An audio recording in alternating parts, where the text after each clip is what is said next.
சிவாய நம. அம்மா அடியனுக்கு உத்தரவு வழங்கலாம். நமச்சிவாய. ஓம் சிவாய நம. திருச்சிற்றம்பலம். சாயா அன்பினை நாள்தோறும் தழைப்பவர் தாயே ஆகி வளர்த்தனை போற்றி. தென்னாடுடைய சிவனே போற்றி, எந்நாட்டவர்க்கும் இறைவா போற்றி. காவாய் கனகத்திரளே போற்றி, கைலை மலையானே போற்றி போற்றி. ஐயா 4 துதிப்பாடி ஆரம்பிக்கலாங்க ஐயா. சிவாய நம.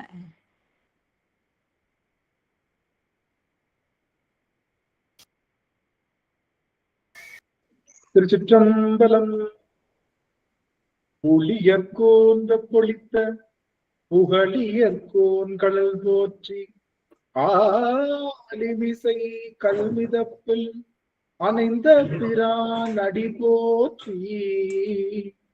வாலி திருநாவலு வன் தொண்டர் பதம் போற்றி. ஊழிமலி திருவாத ஊரர் திருத்தாள் போற்றி. ஊழிமலி திருவாத ஊரர் திருத்தாள் போற்றி. ஆடல் வல்லான் சொக்கநாதருடைய திருவருளும், அங்கிருக்கண்ணி மீனாட்சியுடைய திருவருளும், மாணிக்க வாசருடைய குருவருளும் ஒன்றாக சேர்த்து இந்த திருவாசக சிந்தனை அமர்வு என்ற நிலைக்களத்தை நமக்கு பரிசாக தந்திருக்கின்றது. அப்பேற்பட்ட குருவருளையும் திருவருளையும் அடியேன் மனம் ஒளி மெய்களினாலே வழிபாடு செய்கின்றேன். மேலும் இந்த குழுவில் இருக்கக்கூடிய அத்துணை அடியார் பெருமக்களுடைய திருவடி தாமரைகளையும் அடியேன் தென்னிமேல் சூட்டி மகிழ்கின்றேன். திருச்சிற்றம்பலம். சிவாய நம. சிவாய சிவாய. சொக்கநாத வெண்பா.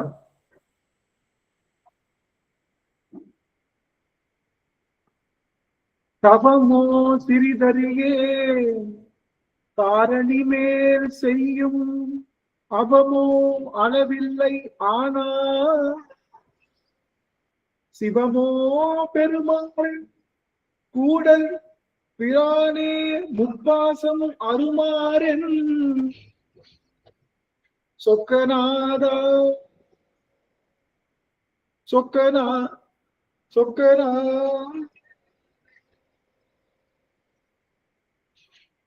சொக்கநாதருடைய பெரும் கருணையினாலே நாம் திருவாசகத்திலே போற்றி திருஅகவல் அப்படிங்கிற அந்த பதிகத்தை தொடர்ந்து சிந்தித்து வருகின்றோம்.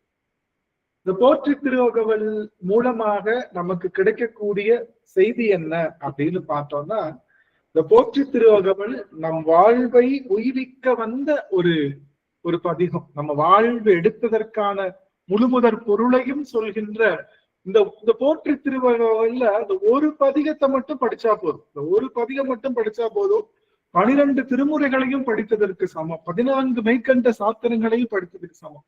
அதுலயும் அந்த போற்றி திருவகவல்ல ஒரே ஒரு வரி என்ன?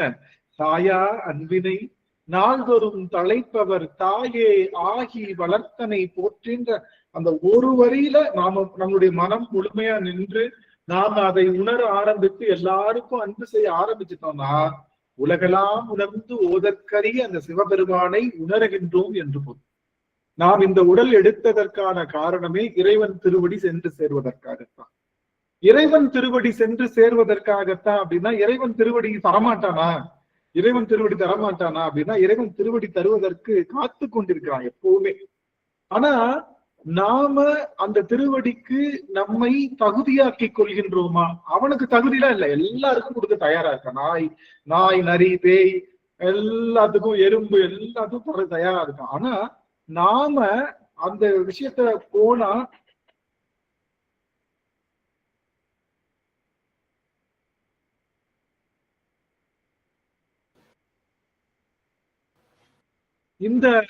இந்த வகையில நாம் என்னன்னா நம்மளுடைய முக்கியமான செய்தி என்னன்னா, நாம இந்த பிறப்பெடுத்ததை வச்சு பெருமானுடைய திருவடி சேர்வதற்குன்றதை நிறைய பேர் மறந்துடுறோம். இல்ல, நிறைய பேர் எதுக்காக பிறப்பெடுத்திருக்கோம்னா, நிறைய பேர் என்ன நினைக்கிறோம், நாம வீடு கட்டுறதுக்காக, நல்ல பொருள் சம்பாதிக்கிறதுக்காக, புகழ் சம்பாதிக்கிறதுக்காக, நல்ல மனைவிகள், நல்ல மனைவிகள்னு சொல்லிட்டேன், நல்ல மனைவி, குழந்தைகள் நிறைய இந்த மாதிரியான விஷயத்துக்காகத்தான் நாம எல்லாரும் இருப்பதாக நாம் நினைத்து கொண்டிருக்கிறோம். ஆனா அது உண்மை அல்ல.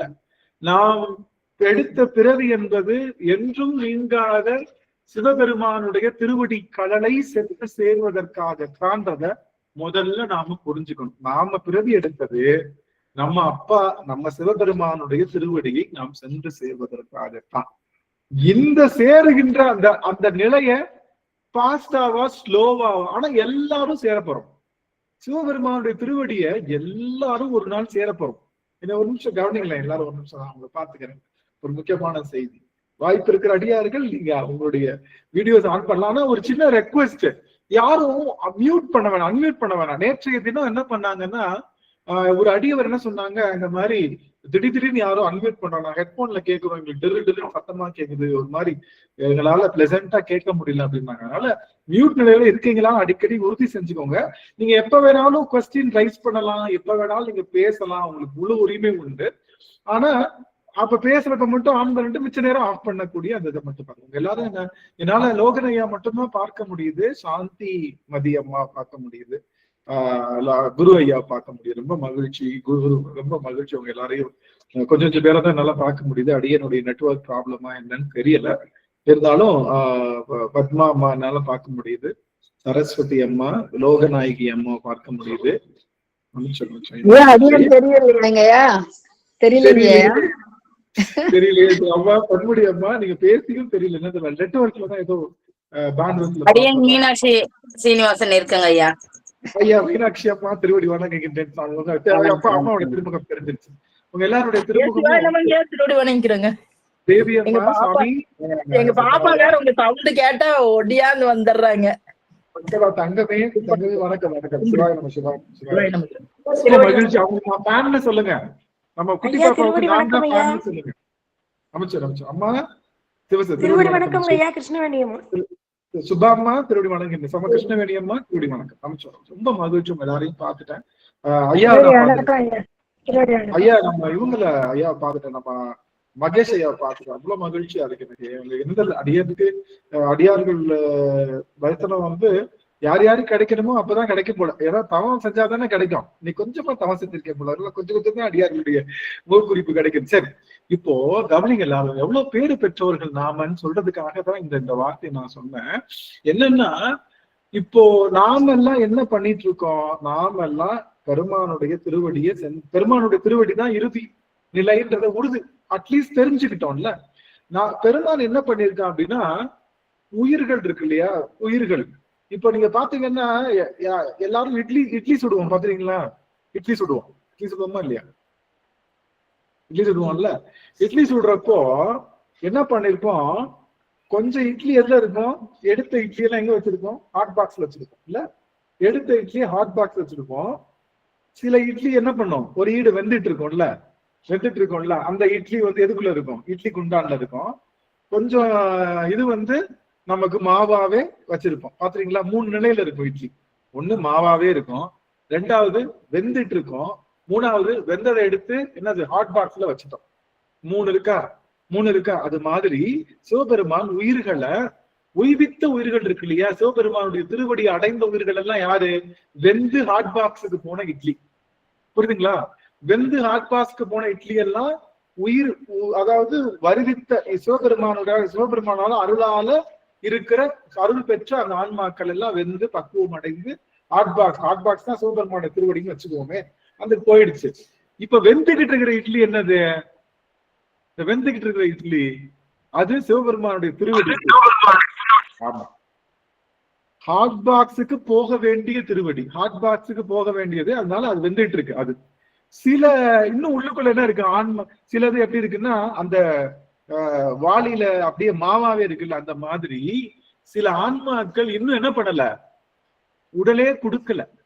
சில ஆன்மாவுக்கு உடலே கொடுக்காம அந்த ஆன்மாக்கள் எதுல இருக்கு, அப்படியே அந்த மாவாவே இருக்கு. நாம தான் என்ன பண்ணிருக்கோம் அப்படின்னா, நம்மள சாமி எடுத்து இட்லி குண்டான்ல வச்சு நல்ல பக்குவத்துல வேக வச்சிட்டு இருக்காரு. எதுக்காக? அவன் திருவடி சேர்வதற்காக. நாம எதை நினைச்சு பெருமைப்படணும் அப்படின்னா, நமக்கு உடம்ப கொடுத்து பெருமானுடைய திருவடி தான் இறுதி பயணம்ன்றது அந்த அறிவை கொடுத்து, அந்த இறுதி பயணத்துக்கு போறதுக்கான அந்த முனைப்பையும் கொடுத்து நம்மள இங்க உட்கார வச்சிருக்கானே. அப்போ கம்பேர் டு அந்த மாவு இருக்குல்ல, மாவு, அந்த ஆன்மாக்களை கம்பேர் பண்றப்போ நாமெல்லாம் பேரு பெற்றோர்கள் தான். அப்போ இந்த உடல் எடுத்ததுக்கான இந்த ஆன்மா இந்த திருவாசக சிந்தனைக்கு வருது அப்படிங்கனாலே அது என்ன ஆயிருக்கு, அது பக்குவம் அடைய காத்துட்டு இருக்குன்னு. இந்த திருவாசக சிந்தனை மட்டும் சொல்ல, இறைவனை பற்றி சிந்திக்கின்ற எந்த சிந்தனைக்கும் சென்றாலும் அந்த ஆன்மா இறைவனை சென்று பக்குவதற்கு காத்திருக்கு. என்னதான் இட்லி சாப்பிட்டாலும், எனக்கு கவனிக்கல, என்னதான் இட்லி சாப்பிட்டாலும் இந்த முருகன் இட்லி கடை, முருகன் இட்லி சாப்பிடுறீங்களா? அது கடை மதுரை ஃபேமஸ், ஆக்சுவலி உலகம் பூரா இப்ப இருக்கு. முருகன் இட்லி கடையில சாப்பிடுற இட்லி மாதிரி வராது. ஆமாவா இல்லையா? என்னதான் அது பொடிதாங்கய்யா, அவங்க குடுக்குற பொடிதான் சூப்பருங்கய்யா. அதுதான் அந்த இட்லிக்கே ஃபேமஸ் ஆகுதுங்கய்யா. ஆக என்னதான் நம்ம பல சிந்தனைக்குள்ள போயிருந்தாலும் திருவாசக சிந்தனைக்குள்ள போயிட்டு வந்தா கொஞ்சம் பக்குவம் கூடத்தான். இது முருகன் இட்லி மாதிரி எல்லா கடையிலும் இட்லி கிடைக்குது, எல்லா இடத்துலயும் சிவபெருமானை பற்றிய செய்திகள் கிடைக்குது. ஆனா திருவாசக சிந்தனையில கிடைச்சா கொஞ்சம் அந்த அந்த பக்குவம் கொஞ்சம் அதிகமா இருக்குன்னு நான் நினைக்கிறேன், சிவபெருமான் நினைக்கிறேன். எனக்கு ஒரே ஒரு சந்தேகம் என்ன அப்படின்னா, என்னடா தான் தோன்றித்தனமா நீ சாட்டுக்கு பேசிட்டே இருக்கியே, எந்த ரெஃபரன்ஸ் இல்லாம பேசிட்டு இருக்கியே, இதெல்லாம் கரெக்டா? எனக்கு அடிக்கடி தோணும், நம்ம சாட்டுக்கு எந்த ரெஃபரன்ஸ் இல்லாம சித்தம் போக்கு சிவம் போக்குன்னு சொல்லிட்டு வாய்க்கு வந்ததெல்லாம் பேசிட்டு இருக்குமே, ஆனா சித்தாந்தத்துக்கு மீறி எதுவும் பேசுறது இல்ல. ஆனா இதெல்லாம் ஒரு சில சமயத்துல ஓவர் அதிக பிரசங்கியா சில இடத்துல பேசுறோமோ, சில இடத்துல அதிகமா பேசுறோமோ, இதெல்லாம் கரெக்டான ஒரு சின்ன ஒரு பயம் இருந்துட்டே இருக்கும். ஆனா நீங்க நம்புங்க, அடியேன் அந்த செய்திகளை சொன்னதுக்கு அப்புறம் எனக்கு இந்த செய்தி இந்த புத்தகத்துல இந்த திருமுறையில இந்த இடத்துல இருக்குன்னு ஒரு செய்தி அந்த வாரத்துக்குள்ள வந்துடும். அப்பாடா சாமி நம்ம சொன்னது திருமுறையில இருக்கு, பெருமான் அதுக்கு ஆத்தென்டிகேட் பண்ணிட்டாரு, எந்த பிரச்சனை இல்லை அப்படின்னு சொல்லி ஒரு சில இடங்கள்ல அடியேன் தடுமாறும் போது அந்த செய்தி உண்மை செய்தி, அது முழுவதுமாக திருமுறைக்கும் சித்தாந்தத்திற்கும் தொடர்புடைய செய்திதான் அப்படின்னு சொல்றப்போ, ஆகா 464 அமர்வுகளாக சித்தாந்தத்தையும் திருமுறையையும் நம்மளுடைய சுத்தாத்வித சைவ கொள்கையையும் நம்ம மாறாம அதை இடை பிடித்து கொண்டுதான் பேசிட்டு இருக்கோன்ற அந்த நம்பிக்கை உங்களுக்கும் அந்த நம்பிக்கை அடியேன் ஊட்டுறேன். இந்த திருவாசக சிந்தனையில கிடைக்கின்ற செய்திகள் அனைத்தும் சித்தாந்தத்திற்கு புறம்பாகவோ அல்லது நம்மளுடைய சுத்தாத்வித சைவ கொள்கைக்கு புறம்பாகவோ ஒரு செய்தியும் விடாது, முழுவதுமாக இறைவன் தருகின்ற செய்தி அப்படிங்கிறதுல அந்த நல்ல விஷயத்தை சொல்லி நம்ம உள்ள போகலாம். அப்போ நாமெல்லாம் தேர்வு செய்யப்பட்ட ஆன்மாக்கள். யாருனால? சிவபெருமானால நாம எல்லாம் தேர்வு செய்யப்பட்ட ஆன்மாக்கள். நாம எல்லாரும் இறைவனுடைய சேர்வதற்காக அவன் போற்றி திருவகவல் என்ற ஒரு அகவலை மாணிக்க வாசகர் மூலமாக கொடுத்து நம்மளை ஆட்கொண்டிருக்கான். சரி, இப்போ இந்த போற்றி செய்வதனுடைய நன்மை போன அமர்வுல 3 சொன்னோம். போற்றி நம்ம செய்யறதுனால நம்மளுக்கு ஒரு 3 நன்மைகள் உண்டுன்னு சொன்னோம். யாராவது ஒருத்தவங்க சொல்லலாமா என்ன நன்மைகள் கிடைக்குது?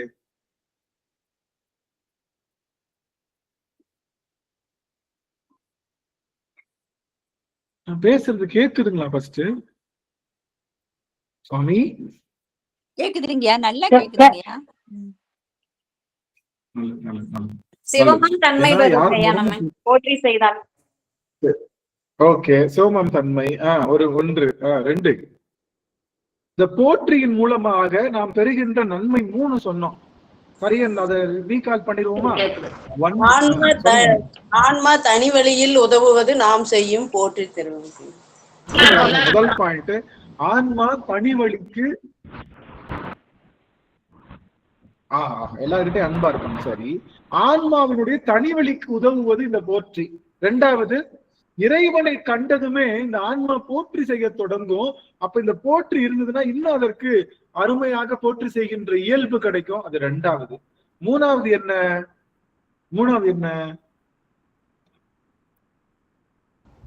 அருளை பெற்ற வரப்பிரசாதம்.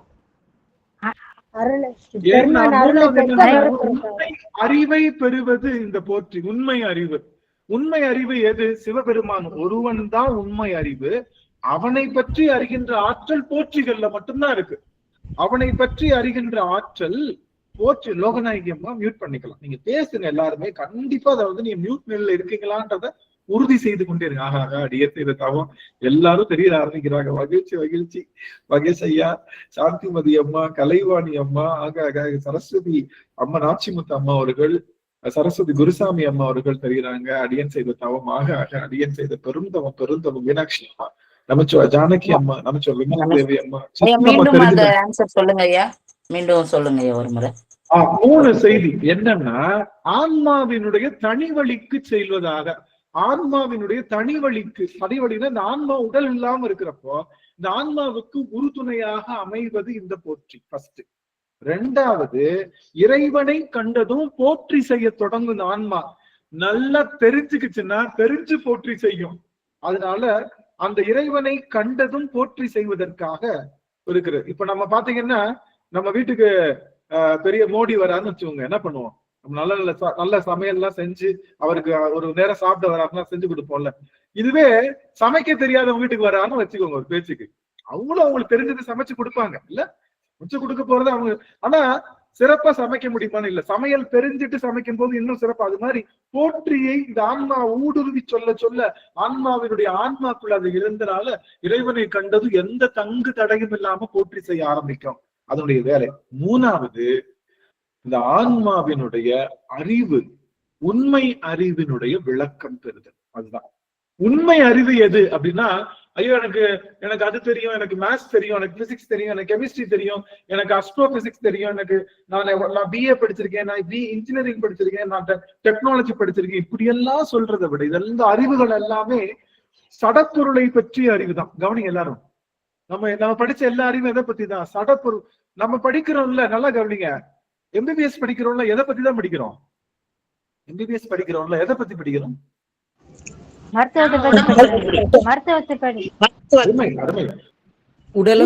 உடம்பு பற்றி தான் படிக்கிறோம். உடம்பு என்னது? மிஷின் தானே, அது ஒரு சடப்பொருள் தான். உயிரை பற்றி படிக்கல யாரும், நல்லா கவனிங்க.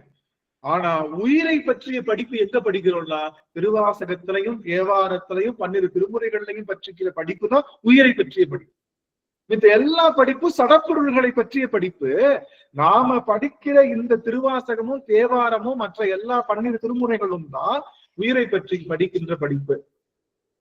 நீங்க கவனிங்க, ஏங்க மற்ற சமயத்திலையும் தானே உயிரை பற்றி படிக்கிறாங்க அப்படின்னு கேட்கலாம். கவனிங்க, மற்ற சமயங்கள்ல ஸ்டார்டிங்ல என்ன சொல்றாங்க, இறைவன் உயிரை தோற்றுவித்தான்னு தப்பா உயிரை பத்தி சொல்லித்தராங்க. இறைவன் உயிரை தோற்றுவித்தானா? இறைவன் ஆன்மாவை தோற்றுவித்தானா? இல்ல, இறைவன் ஆன்மாவை தோற்றுவிக்கவில்லை என்று சரியான இடத்துல இருந்து தொடங்குது நம்மளுடைய இந்த திருவாசகம் மற்றும் சைவ சித்தாந்தம். ஆக அறிவு படிப்புனா இதுதான். அறிவுனா இது உயிர் பொருள் தான் அறிவு. உயிரை இல்லாத பொருள் எல்லாமே என்னதான்? உயிரற்ற பொருள் எல்லாமே என்னதான்? அறிவற்ற பொருள். அப்போ நாம படிக்கிற படிப்பு எல்லாமே அறிவற்ற பொருள். அறிவற்ற பொருளை படிக்கிறதுனால ஏதாவது பயன் இருக்கா அப்படின்னா இருக்கு. என்ன? இந்த ஆன்மா உடம்ப பாதுகாக்கிறதுக்கு நான் இன்ஜினியரிங் படிச்சிருக்கேன், ஒரு இடத்துல வேலை பாக்குறேன், நான் வாத்தியாரில் படிச்சிருக்கேன், ஒரு கல்லூரியில வேலை பாக்குறேன், நான் இதை படிச்சிருக்கேன், ஏதோ ஒண்ணு படிச்சு நம்ம உடம்பு வாழ்க்கையை போட்டுறோம். ஆனா அந்த உயிருக்கு செய்கின்ற ஊதியம் என்ன அப்படின்னா, உயிருக்கு தருகின்ற ஊதியம் அறிவு பொருளாகிய சிவத்தை அறிவதுதான். நல்லா கவனிச்சுக்கோங்க. அந்த விஷயத்தை தான் அந்த 465 அமர்வுகளை நாம செஞ்சுட்டு இருக்கோம். ஆக அறிவான படிப்பு எது?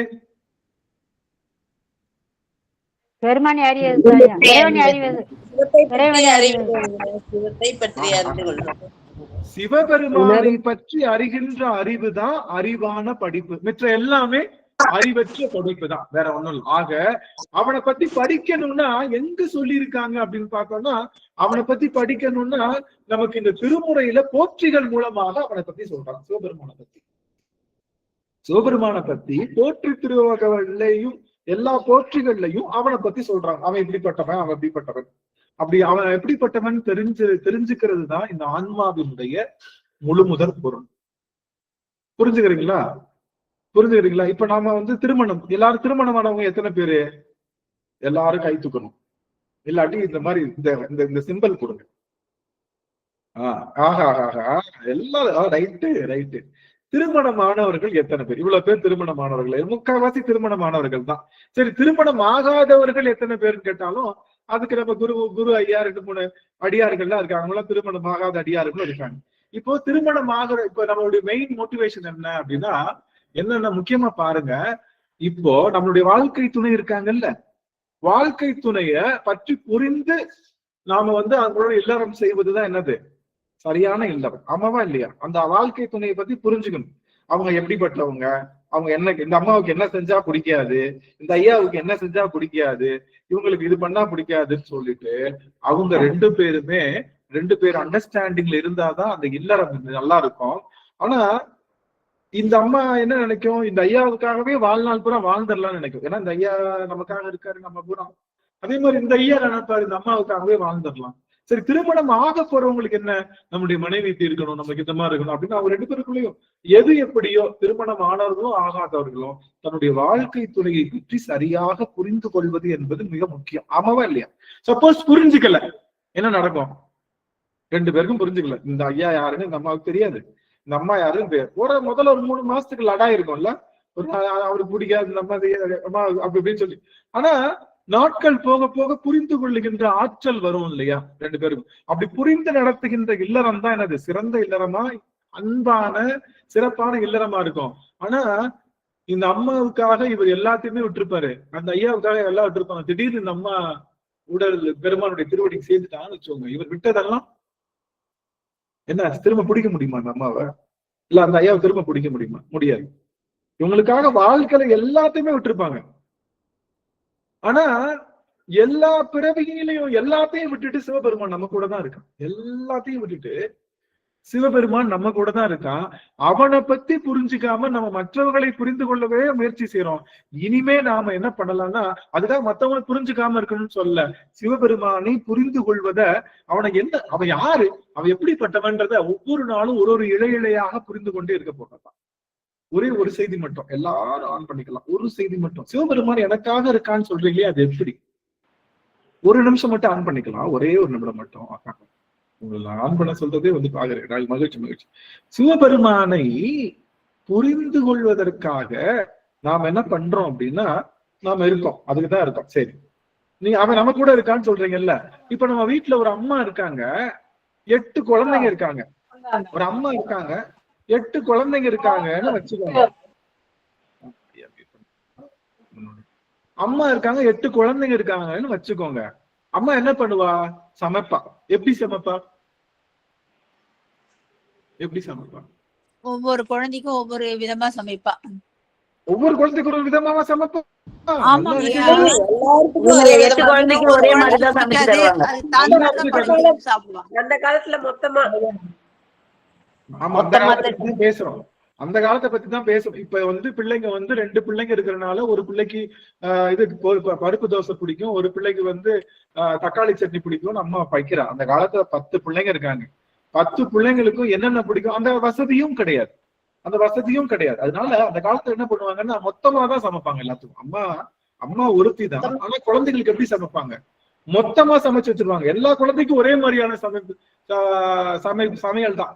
சொல்ல போனா குழந்தையா இருக்கா, கொஞ்ச நாள் பால் கொடுப்பாங்க, அவ்வளவுதான். வளர்ந்துருச்சா, எல்லா பிள்ளைகளும் வளர்ந்த பிள்ளைகள் ஆயிடுச்சுன்னா எல்லா பிள்ளைங்களுக்கும் ஒரே விதமான ஒரு சமையல் தான் நாங்க கொடுப்பாங்க அப்படிங்கிறத இப்ப ஒரு குழந்தை வச்சிருக்கோம், 2 குழந்தை வச்சிருக்கோன்றனால அது வாய்ப்பு இல்லை. அதனால மன்னிக்கணும், எல்லாரும் மியூட் பண்ணீங்களா? எனக்கு இப்போ ஐயா மியூட் பண்ணிக்கலாம், முன்னோட ஐயா. இப்ப என்னன்னா, ஆனா இறைவன் என்பவன் என்ன பண்றான்னா, இந்த ஆன்மாவுக்கு தனித்தனியாக சேரும். நமக்கு என்ன வினையோ அதை தனியா தான் ஊட்டுறான். நல்லா கவனிச்சுக்கோங்க. அவன் எல்லாருக்கும் மொத்தமா ஒரே பொங்கலா பொங்கி கிண்டி கொடுக்கல. புழுவுக்கு தகுந்த மாதிரி புழுவுக்கு இறங்குறான். அது என்ன சாப்பிட்டா நல்லா இருக்கும், என்ன பண்ணா நல்லா இருக்கும், என்ன உணவை எப்ப கொடுத்தா அதுக்கு அடுத்த அறிவு விளக்கம் வரும்னு புழுவுல இருந்து யானைகள் வரை எல்லா உயிர்களுக்கும் எப்பப்ப எதை கொடுத்தா அவைகளுக்கு சரியான பக்குவம் வரும்னு தெரிஞ்சு தேர்ந்தெடுத்து கொடுக்குறான். அதனாலதான் அவன் தாயிற் சிறந்தவன். தாய் என்ன பண்ணுவா? எல்லா குழந்தைக்கும் மொத்தமா சமைப்பா. இவன் ஒவ்வொரு குழந்தைக்கும் தனித்தனியாக சமைத்து ஊட்டுகின்றான். தாய் என்பவள் மலம் கழுவுவா. இல்ல, குழந்தை பிறந்த உடனே எத்தனை வருஷம் வரைக்கும் மலம் கழுவுவா? 3 வயசு வரைக்கும் மலம் கழுவுவா, 4 வயசு வரைக்கும் கூட மலம் கழுவுவா. அதுக்கு மேல போச்சுன்னா என்ன சொல்லுவா தாய்? நீயா கத்துக்கணும், அவ்வளவுதான். 4 வயசுக்கு மேல நீதான் மலம் கழுவ கத்துக்கணும்னு சொல்லி நினைப்பா. ஆனா சிவபெருமான் என்ன பண்றான்? இந்த ஆன்மா சாகுற வரைக்கும் மலம் கழுவி கொண்டே இருக்கான். ஆன்மா செத்ததுக்கு அப்புறம் கூட இந்த ஆன்மாவுடைய சாம்பலை எடுத்து அவன் பூசிக்கிறான். ஆக இவன் தாயிற் சிறந்த தயாவான தத்துவம். இவன் எல்லாருக்கும் 10-11 பொங்கல் ஆக்கிக்கிட்டு கொடுக்குறவன் இல்ல, உங்க ஒருவருக்கும் தனித்தனியா வந்து இன்னொன்னு தெரிஞ்சுக்கோங்க. நம்ம போன பிறவியில நல்லா கவனிங்களேன், நல்லா கவனிங்க. நாம போன பிறவியில பஞ்சமா பாதகம் பண்ணிருக்கோம்னு வச்சுக்கோங்க, திருடி இருக்கோம்னு வச்சுக்கோங்க, பயங்கரமா திருடி ஒரு நாட்டையே அழிச்சிருக்கோம்னா நம்ம கைய அப்படியே நச்சு நச்சு நச்சு நச்சுன்னு நக்கணும்னு சொல்லி ஒரு ஒரு ஒரு வினை வருது. அதுக்கு சமமான வினை நான் செஞ்ச பஞ்சமா பாதகத்துக்கு எனக்கு என்ன வருது, அந்த மாதிரி ஒரு வினை வருது. அப்படி செஞ்சாதான் அந்த பாதகம் நான் செஞ்ச பாவத்துக்கு எனக்கு வந்து சரியாகும் அப்படின்னு வினைக்கு வினை சரியாகுதுன்னு வச்சுக்கோங்க. சாமி என்ன பண்ணுவான், இந்த பிறவியில இந்த வினையை ஊட்ட வேணாம், இது கொஞ்சம் வந்துருச்சு, இது எங்க தொழுவாச சிந்தனைக்கெல்லாம் வந்துருச்சு, இது கொஞ்சம் சிவபெருமானை பத்தி புரிஞ்சு எல்லாருக்கிட்டையும் அன்பு செய்ய போன பிறவில எப்படி இருந்துச்சோ தெரியல, இந்த பிறவில அன்பு செய்ய ஆரம்பிக்குது. பரவாயில்ல, அன்பை உணருது, எல்லாருக்கும் அன்பு செய்ய ஆரம்பிக்குது. இந்த பிறவில போய் இதுக்கு வந்து இந்த மாதிரி ஒரு கொடுமையான வினையை ஊட்டினோம்னா இது முன்னேற முடியாது. அதனால அந்த வினைய ஓரமா தூக்கி வச்சிருவோம், அடுத்து நல்ல வினை இருந்தா அந்த பிள்ளைக்கு ஏதாவது ஊட்டுவோமே அப்படின்னு சொல்லி வினை குவியல் இருக்குல்ல, அதுல பார்த்து பொறக்கி பொறக்கி ஊட்டுவோம். வினை குவியல அப்படியே ஊட்டுறதுக்கு எதுக்கு சிவம், எதுக்கு சமணர்கள் கேக்குறாங்க, வினை ஊட்டுவதற்கு சிவம் தேவைப்படுதுன்றீங்களே, நீ செஞ்ச வினை தான் உனக்கு வருதுன்னா நீ செஞ்ச வினையை உனக்கு ஊட்டுறதுக்கு எதுக்குடா அவனை போய் சாமியை கும்பிடுறீங்க? உனக்கு வந்த லெட்டர் அவனே கொடுக்குறான்னு வச்சுக்கோங்க, உனக்கு வந்த லெட்டர் ஒருத்தன் வந்து டெலிவரி பண்றான், அவன் எப்படி சாமியா இருக்க முடியும் அப்படின்னு சமணர்கள் கேக்குறாங்க. இவர் என்ன சொல்றாரு, இப்போ நம்ம லெட்டர் மாஸ்டர் இருக்காருல்ல, நம்ம போஸ்ட் மாஸ்டர் யாரு? நம்ம போஸ்ட் மாஸ்டர் யாரு?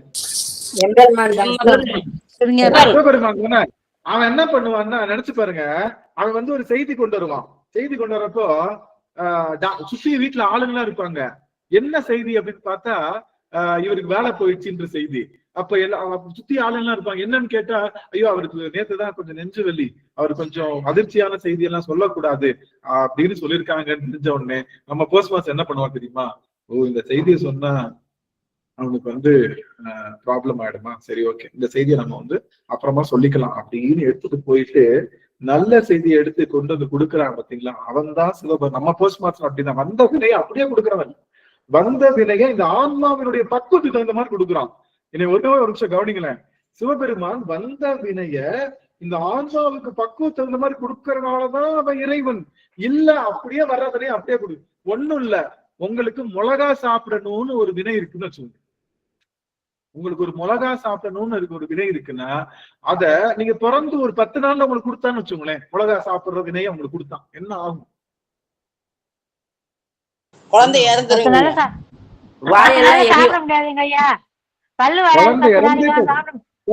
குழந்தை இறந்தே போயிடும். அவ்வளவு பெரிய மிளகா எடுத்து வச்சீங்கன்னா காரம் தாங்க முடியாது, குழந்தை இறந்தே போயிடும். அதனால என்ன பண்ணுவான், நாம போன பிறவில பால் குடிக்கிற வினை இருக்குல்ல, அத ஒரு பிறந்ததுல இருந்து ஒரு 10 மாசம் வரைக்கும் அந்த வினையை மட்டும் கொடுத்துட்டே இருப்பான்.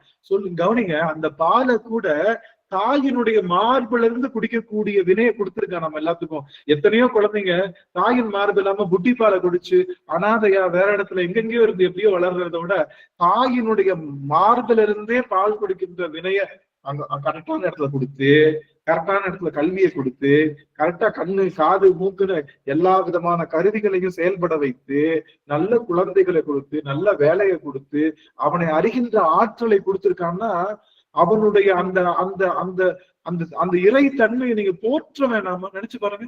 இது எல்லாத்துக்கும் மேல 8 ஆயிடுச்சுன்னா நான் எப்படியாவது சிவபெருமானை பத்தி தெரிஞ்சுக்கணுமே, அவனை பத்தி புரிஞ்சுக்கணுமேன்ற எண்ணத்தை விதைச்சு நமக்கான சத்சங்கத்தையும் கொடுத்திருக்கான். அப்படிங்கிறப்போ நாம் செய்த வினை, நாம என்ன வினை நல்வன், நாம தீவினை செய்திருந்தாலும் ஆன்மா பக்குவத்தை பார்ப்பான்.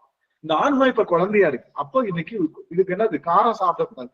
இதுக்கு 25 வயசு ஆயிடுச்சு, அப்ப என்ன பண்ணுவான், ஓ எடுத்துட்டு வா அந்த அந்த அந்த இன்னைக்கு இந்த பையன் கூழ் குடிக்க போது, கூழுக்கு பக்கத்துல என்ன வச்சுக்கலாம், ஒரு மிளகா சாப்பிடுற அந்த வினையை சேர்த்து கொடுக்கலாம் அப்படின்னு சொல்லி மிளகா சாப்பிடுற வினையை அந்த நேரத்துல அந்த இடத்துல சரியா ஊட்டுவதனாலதான் அவன் இறைவன்.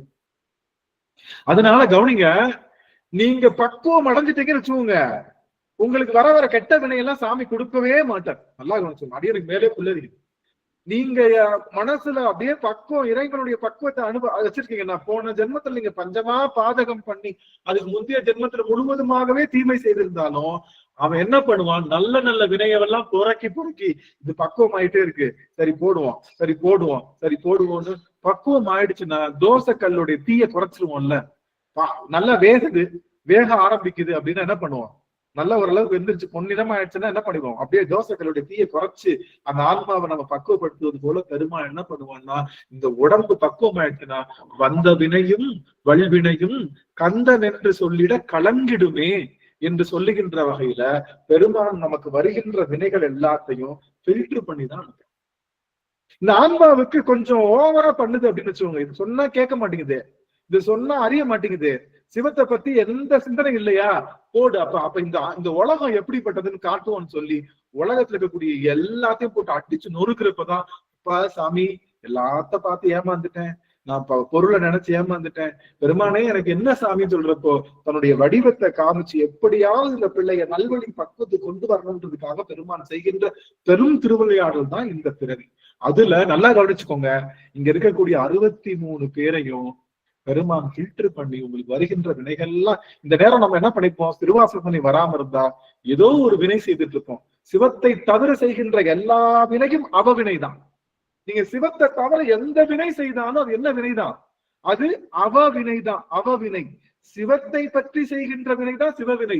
நீங்க இல்லங்க நான் நல்லதுதாங்க செய்ய போறேன், நான் நல்லதுதான் செய்ய போறேன்னா அந்த நல்வினைக்கு நீங்க என்னவா பிறக்கணும், இன்னொரு பிறவியில நல்லவனா பிறக்கணும். தீவினை செய்தா என்னவா பிறக்கணும், அடுத்த பிறவியில தீயவனா பிறக்கணும். ஆனா நாம சிவ சிந்தனையில இருந்தோம்னா நல்வினையும் தீவினையும் இல்லாத என்றும் நிரந்தரமாக இருக்கக்கூடிய சிவபெருமானுடைய திருவடியை பெற முடியும்.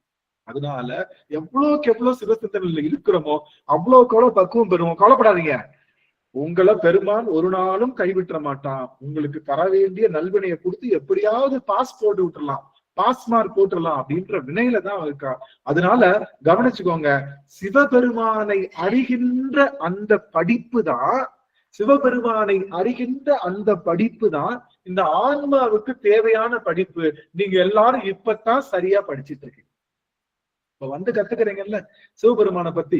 ஆனா ஒண்ணு, எவ்வளவுதான் கத்துக்கிட்டாலும் சிவபெருமான ஆரறிவார் எங்கள் அண்ணல் பெருமையை, ஆரறிவார் இந்த அகலமும் நீளமும் அப்படின்னு என்ன படிச்சாலும் அவனை பத்தி நம்ம புரிஞ்சுக்கிறது கொஞ்சம் கஷ்டம். ஆனா இந்த ஆன்மாவுக்கு என்ன சொன்னா இந்த ஆன்மாவுக்கு அறிவு வரும்னு அவனுக்கு தெரியும். நம்மளுடைய பட்டினத்தடிகள் தெரியும்ல, பட்டினத்தடிகள் எல்லாத்துக்கும் தெரியும், பட்டினத்தார் தெரியும் இல்லையா. பட்டினத்தார்கிட்ட ஒரு ஓலைச்சீட்டு வந்து என்ன, காதற்ற ஊசியும் வாராதுதான்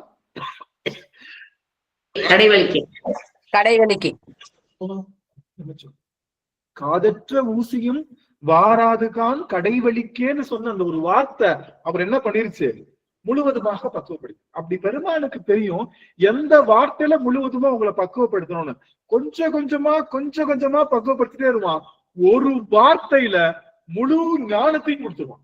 ஆனா அந்த ஒரு வார்த்தை எந்த வார்த்தைன்னு திருவாசகத்தை தடவிக்கிட்டே இருவோம். நம்ம மனதின் பூட்டை திறக்கின்ற சாவி ஏதோ ஒரு வார்த்தையில இருக்கும் திருவாசகத்துல. அப்படியே தடவிட்டே இருக்கிறப்ப ஒரு வார்த்தை மனப்பூட்டை திறந்து உள்ள இருக்கக்கூடிய சிவபெருமானுடைய திருவிளையாடல் தரிசனத்தை காட்டும் போது இந்த ஆன்மா முழுவதுமாக ஞானம். அதுக்காக சாவியை தேடிக்கிட்டே இருக்கிறது பேருக்குதான் நம்ம பக்தி. நம்முடைய மனப்பூட்டு சாவிய தேடிக்கிட்டே இருக்கிறோம்ல, அந்த தேட வைக்க வேறுதான் நம்மளுடைய சிறந்த பக்தி சிவபூசை அப்படின்னு சொல்லி நாம வந்து இப்ப சிவபெருமானை பற்றி அறிந்து கொள்ளலாமா? உண்மையான அறிவை பற்றி அறிந்து கொள்வோமா? நீங்க தான் ஒரு கான்செப்ட் கொடுக்கணும் எல்லாரும். உண்மையான அறிவை பற்றி அறிந்து கொள்வோமா? நீங்க வந்து உத்தரவு கொடுத்தீங்கன்னா உள்ள போயிடலாம். ஆக எத்தனை அடியார்களுக்கு அப்போ நம்மளை தேர்ந்தெடுத்திருக்கான். You are chosen by God. You are God child. You are chosen by God. நீ கடவுளால் தேர்ந்தெடுக்கப்பட்ட குழந்தை அப்படின்னு சொல்லுவாங்க. அந்த குழந்தையில நாமளும் இருக்கும். சிவபெருமானால தேர்ந்தெடுக்கப்பட்டவர்கள் லிஸ்ட்ல நாமளும் இருக்கோம் அப்படின்னு நீங்க சந்தோஷப்பட்டுக்கோங்க. நாம இப்ப போற்றிக்குள்ள போவோம். ஆக போற்றி செய்வதனாலே சிவபெருமானுக்கு ஒன்றும் உயர்வு தாழ்வு இல்ல. போற்றி செய்வதனாலே நமக்கு தான் நல்லது. சிவபெருமானுக்கு அவனை யார் அல்ல குறையாத ஒரு பெரிய ஒரு ஆற்றலுடையவன் சிவபெருமான். அப்படிங்கறதுனால சிவபெருமானுடைய அந்த பெரும் கருணையை நாம எண்ணி நாம வந்து இன்னைக்கு நாம போற்றி செய்ய இருக்கின்றோம். நமக்கு போற்றி செய்யக்கூடிய வரி என்பது போன வாரத்துல நதிசேர் செஞ்சடை நம்பா போற்றி அப்படின்னு சொன்னோம். அப்போ பெருமான் வந்து தன்னுடைய அவனுடைய தலையிலே கங்கையை தரித்திருக்கின்றான் அப்படிங்கிற செய்தி நமக்கு கிடைக்குது. அப்ப கங்கையை தரித்திருக்கிறான்னா எதுக்காக தரித்திருக்கிறா? ஒண்ணு, இந்த ஆணவ நம்மளுடைய மலங்களை கழுவுவதற்கு அவனுக்கு தண்ணீரம் தேவையில்லை. கவனிங்க, நம்ம மலத்தை கழுவுறதுக்கு தண்ணி இருந்துச்சுன்னு வச்சுக்கோங்க. நம்ம மலத்தெல்லாம் நம்ம ஆணவ மலத்தை கழுவுறதுக்கு தண்ணி இருந்துச்சுன்னா இந்நேரம் நம்ம என்ன ஆயிருப்போம்? முழுவதுமாக பெருமான்ட்ட சேர்ந்திருப்போம் இல்லையா? முழு முக்தி அடைஞ்சிருப்போம், பெரும் ஞானம் அடைஞ்சிருப்போம் இல்லையா? அப்போ அதெல்லாம் ஆனா நீங்க கங்கையில போய் நீராடுறோம்ல, நம்மளுடைய கங்கையில நீராடிட்டு வந்தோம். எத்தனை பேருக்கு வந்து முழு முக்தி கிடைச்சது? அது ஒரு உபச்சாரமாக சொல்வது. முக்தி என்பது என்னன்னா இறைவனுடைய கருணை ஆறு நம்ம மனசுல பாய்ந்தாதான் மனம் நீங்கும். கருணை ஆறு, கருணை என்ற நம்ம மனசுல ரோட்ல போயிட்டு இருக்கோம், திடீர்னு யாரோ ஒருத்தவங்க சாப்பாடு இல்லாம இருக்கிறப்போ சார் சாப்பாடு கொடுக்கலாமே அப்படின்னு கைக்கட்டுல ஊத்து தொலாவுறோம்ல, ஏதாவது கொடுக்கலாம்னு தொலாவுறப்போ அந்த கருணை லேசா ஊற்றெடுக்குதுல, அந்த கருணை தான் கங்கை நதிக்கு சமம். சும்மா நம்ம இந்த வெளியில ஆடுகின்ற தீர்த்தங்கள் எல்லாம் ஒரு உபச்சாரத்துக்கு வேணா சொல்லலாம், சும்மா ஒரு ஃபார்மாலிட்டிக்கு வேணா சொல்லலாம். ஆனா இங்க அழுக்கு எங்க இருக்கு? அழுக்கு எங்க இருக்கு? உடம்புல இல்ல. உடம்பு புறந்தூய்மை நீரான் அமையும், அகந்தூய்மை வாய்மையார் காணப்படும். நம்முடைய அகத்துலதான் தூய்மை வரணும். அதனால அகந்தூய்மை செய்வதற்காக அப்போ நதிசே செஞ்சடை நம்பா போற்றினா இறைவன்ட்டு எப்பொழுதுமே கருணை என்கின்ற பேராறு இருக்கு, அது நமக்கு தருகின்றது. அந்த நதியை சொல்றாங்க. ரைட். இறைவன் தன் தலையில கங்கையை சூடி இருக்கிறான். எதை காட்டுது? சிவபெருமானை விட உயர்ந்த ஒருவன் உலகத்துல எங்கேயுமே இல்லை. ஏன்னா கங்கை ஆர்த்தெழுத்து இந்த உலகையே அழிக்கணும்னு வர்றப்போ இவங்க சிவபெருமான் ஒருவன் தான் கங்கையை தடுத்து நிறுத்தான். என்ன பண்ணான்? நாம என்னைக்கும் கோவப்பட்டா சிவபெருமான் நான் தண்டிக்க மாட்டான், அவனுக்கு தண்டிக்கவே தெரியாது. நல்லா கவனிங்க, சிவபெருமானுக்கு தண்டிக்க தெரியாது. என்ன பண்ணலாம்? ஏய் கங்கா வெயிட் வெயிட், கொஞ்சம் வெயிட் பண்ண அப்படின்னா கங்கை நின்றுவா. அவ கோபத்தை அவ கோபமாவே இருக்கட்டும் சொல்லி என்ன பண்றான்? நீ கோபமாவே இருத்தங்கம் அப்படின்னு சொல்லி தன்னுடைய தலையை கொடுக்குறான்.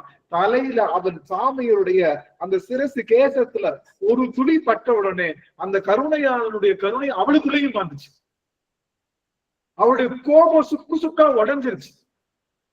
சுக்கு சுக்கா உடஞ்சு அவ முழு கருணையோட முழு அந்த அன்போட திகழும் போது என்ன பண்ணிட்டா? உள்ளுக்குள்ள போயிட்டான். யாரு? பெருமானுடைய அந்த அந்த வடிவத்துக்குள்ள அவர் போயிட்டான், கருணை வடிவத்துக்குள்ள போயிட்டான். கருணை ஆயிட்டா பெருமானோட சேர்ந்துடலாம். இப்ப பகீரதன் தவம் பண்றான். சுவாமி என்னையா கஷ்டப்பட்டு நான் கங்கையை தவம் பண்ணா வந்துட்டு இருந்தா வருவான்னு நினைச்சேன், பார்த்தா நீ உன் தலையில தாங்கி தலைக்குள்ளேயே வச்சுக்கிட்டே திறந்து விடக்கூடாதா சாமி, டேம திறந்து விடக்கூடாதான்னு சொன்ன உடனே சாமி என்ன பண்ணாரு? கருணையோட தன்னுடைய சிரசுல இருந்து ஒரே ஒரு முடி, ரொம்ப பெரிய முடியல, ஒரே ஒரு முடியை மட்டும் லேசா திறந்தான். கங்கை ஆர்ப்பரித்து அப்படி கருணையோட இந்த உலகத்தை வந்து பார்த்து ஒரு செய்தி. நதிசேர் செஞ்சடை நம்பா போற்றினா யாரெல்லாம் கருணையோடு இருக்கின்றோமோ பெருமானுடைய சிரசிலே நாம் இருப்பதற்கு தலையில தூக்கி வச்சு சாமி கொண்டாடுவார். தலையில உங்ககிட்ட அன்பு இருக்குன்னா பெருமான் தலையில சுமந்து உங்களை கொண்டாடுறது காத்திருக்கான். யார் அவன்? அவனுடைய திருமுடியை காண முடியாத, நம்முடைய திருமுடியை காண முடியாது, அவன் திருமுடிய பிரம்மனாலையும் காண முடியாத நமக்கு நம்ம அன்பினுடைய ஊற்றா இருந்தோம், அன்புக்கு நம்ம இடம் கொடுத்தோம்னா திரும்பி பார்த்தா என்ன இருக்கும்?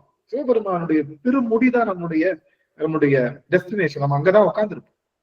சிவபெருமான் திருவடியில வைத்துக் கொள்ளாம திருமுடியில வச்சு அழகு பார்ப்பான். யார? கங்கைய மட்டும் இல்ல, சந்திரனையும் தலையில வச்சிருக்கான். தெரியும்ல, சந்திரனையும் தலையில வச்சிருக்கான். ஏன்? சந்திரனும் என்ன பண்ணான்? அவன் தன்னுடைய அழகுதான் பெருசுன்னு மமதையில இருந்தான். அழகு அழிய தொடங்குவதுன்னு உடனே தன்னுடைய அழகு அழிய பெருமான் திருவடியில் விழுந்தான். சாமியை நீ எப்படியாச்சும் காப்பாத்துங்க. பெருமான் நினைச்சிருந்தா நினைச்சு பாருங்க, அவன் கால் சலங்கையில சந்திரனை கோர்த்துருக்கலாம்ல. கவனிங்க எல்லாரும், அவன் கால் சலங்கையில சந்திரனை கோர்த்துக்கலாமா இல்லையா? அவன் ஏன் எடுத்து தலையில வச்சான் அப்படின்னா, இங்க பாருங்க, தப்பு செய்யறது இயல்புதான்.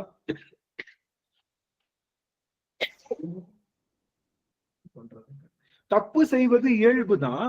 ஆனா கவலைப்படாதீங்க, தவறை நினைத்து வருந்தி நீங்க பழைய நிலைமைக்கு போய் நீங்க சரியா நீங்க நடந்துக்கிறீங்கன்னா உங்களை தலையில வச்சு அழகு பார்ப்பதற்கு பெருமான் தயாராக இருக்கின்றான். அவனுடைய சந்திரசேகரனாக பெருமான் இருக்கின்றான். அப்போ இந்த நதிசேர் செஞ்சடை ரெண்டு பொருளை குறிக்குது. என்ன? இறைவன் உயர்ந்தவன். இரண்டாவது, இறைவனோடு சேரணும் அப்படின்னா நாம் கருணை உள்ளவர்களாக இருக்க வேண்டும். கருணையினுடைய வடிவம் அப்படி இல்லையா? கருணை வரமாட்டேங்குது. யோ நான் என்ன சொன்னாலும் எனக்கு கருணை வரமாட்டேங்குது. முள்ளும் கற்கலிங்க மேத்தா டோர் ஓப்பன் இல்ல, கற்கலிங்க டோர் ஓப்பன். நம்ம ஏதோ சமையல்ல காரம் போட்டாங்க போல. சரி, அப்போ ஒரு செய்தி, அயரா அன்பு சாயா அன்பு நாள்தோறும் தலைப்பவனாக இருந்தா அவனும் அப்படித்தான், நாமளும் அப்படித்தான். ரெண்டு தண்ணி ஒன்னா இருந்துச்சுன்னா சார்ந்துட்டோம்னா திரும்ப என்ன பண்ண முடியாது, பிரிக்க முடியாது. அது போல நாமளும் அன்போட நிறைந்திருந்தோம்னா சிவத்தோட கலந்தா பிரிக்க முடியும். நீரும் செங்குலச் சேரும், கேள்விப்பட்டீங்களா? நீரும் செங்குலச் சேரும் கலந்தது போலே கலந்தவன் நீதான் முன்பேவா இரண்டேவா அப்படின்னு சாமி நம்ம திரைப்பட படத்துல வர மாதிரி நல்லா கவனிங்க. நீரும் செங்குலச் சேரும் சேர்ந்துருச்சுன்னு வச்சுக்கோங்க. அப்படி காதலன் காதலி சொல்றாங்கன்னா எப்படி மண்ணும் தண்ணியும் கலந்த செங்குலச் சேர்னா ரொம்ப ரெட் கலர்ல தண்ணி சகதி ஆயிடும்ல, செம்மண் தண்ணி ஆயிடும். இதுல மண்ணு எது தண்ணி எதுன்னு பிரிக்க முடியாது அப்படின்னு சொல்றாங்க. ஆனா கவனிங்க, அதிகமான வெப்பம் அடிச்சுன்னா என்ன ஆகும்? காலையில மழை பெஞ்சிச்சு, செம்மண் பூமியில நீரும் செங்குலச் சேரும் கலந்துருச்சு, ரைட்டா? ரெண்டும் செம்மண்ணும் தண்ணியும் கலந்துருச்சு. இப்ப பிரிக்க முடியாது, கரெக்டா? நைட்டு மறுநாள் வெயில் போட்டு பொழந்து எடுக்குது, என்ன ஆகும்? தண்ணி ஆவியா போயிடும் ஐயா. தண்ணி ஆவியா போயிடும், அந்த மண்ணு மட்டும் அங்கேயே இருந்துரும். நாம செய்கின்ற காதல் அப்படித்தான். உலக காதல் பண்ணிட்டோம்னா டயம் வந்துருச்சுன்னா ரெண்டு காதலர்களும் பிரிஞ்சிருவாங்க. ஆனா சிவபெருமான்கிட்ட காதல் செய்யறோம்ல, அது எப்படிப்பட்ட காதல் தெரியுமா? பிரிக்க ரெண்டு தண்ணியும் சேர்ற மாதிரி. ரெண்டு தண்ணியும் ஒரே தண்ணி சேர்ந்ததுக்கு அப்புறம் எப்படியாச்சும் பிரிக்க முடியுமா? அவனால பிரிக்க முடியுமா? நம்ம இங்க இருந்து வைகையில இருந்து ஒரு தண்ணி எடுத்துட்டு போறோம், கவனிங்க, கொஞ்சம் போல தண்ணி எடுத்துட்டு போறோம், கங்கையில போய் ஊத்தி அபிஷேகம் பண்றோம். கங்கைக்கு ரெண்டு தண்ணியும் ஒண்ணு சேர்ந்துருச்சு. இப்ப வெயில் அடிக்குது, தண்ணி தனியா ரெண்டு தண்ணி பிரிச்சிருமா? வெயில் அடிக்குது, தண்ணி பிரிச்சிருமா? முடியாது. அது போல நாமளும் கருணை, சிவபெருமானும் கருணையா இருக்காரு. ரெண்டு பேரும் ஒண்ணு சேர்ந்துட்டீங்கன்னா பிரிக்க முடியாது. இதுக்கு பேரு முக்தி. என்ன முக்தினா இதுக்கு பேரு பரமுக்தின்னு பேரு. இதுக்கு பேரு என்ன முக்தி? முடிஞ்சா நோட் பண்ணிக்கோங்க. இதுக்கு பேரு பரமுக்தி. பரமுக்தி. பரமுக்தினா இறைவனோடு கலந்ததுக்கு அப்புறம் என்ன பண்ண முடியாது? ரிட்டர்ன் பேக் ஆக முடியாது, பிரிக்க முடியாது. இறைவனோட கலந்ததுக்கு அப்புறம் வர மாட்டோம். தண்ணி உப்பும் போலங்க ஐயா. தண்ணி உப்பும் போல பிரிச்சிடலாமே. திரும்ப வாட்டரை ஹீட் பண்ணீங்கன்னு வச்சுக்கோங்க. வாட்டரை ஹீட் பண்ணீங்கன்னா என்ன ஆயிடும்? வாட்டரை ஹீட் பண்ணிட்டா இது என்ன ஆகும்? திரும்ப வாட்டர் தனியா உப்பு தனியா பிரிஞ்சிடும். சரி, அது விடலாம். ஆனா சொல்றத புரிஞ்சுக்கோங்க. நாமளும் கருணையா இருக்கும், முழு கருணை, சிவபெருமானை போல முழு கருணையா இருக்கும். அங்க சிவபெருமானும் கருணையா இருக்காரு. ரெண்டு பேரும் ஒண்ணு சேர்ந்துட்டா திரும்ப பிரிக்க முடியாது. திரும்ப இந்த உலகத்துக்கு வரமாட்டோம். நல்லா தெரிஞ்சுக்கோங்க. ஆனா நம்ம கிட்ட கருணை இருக்கு, ரொம்ப எல்லாம் கருணை 99% கருணை இருக்கு. அமைச்சுக்கோங்க, எல்லாரும் கவனிச்சுக்கோங்க. 99% கருணை இருக்கு, 1% கருணை இல்ல. 1% கருணை இல்ல அப்படின்னு வச்சுக்குவோம். 99% இருக்குல்ல அப்படின்னு சொன்னா இப்பயும் இறைவன்கிட்ட சேரலாம். இப்பயும் நீங்க சேரலாம். ஆனா எப்ப வேணாலும் திரும்ப வந்துடலாம். இதுக்கு பேரு பதமுக்தின்னு பேரு. பதமுக்தி.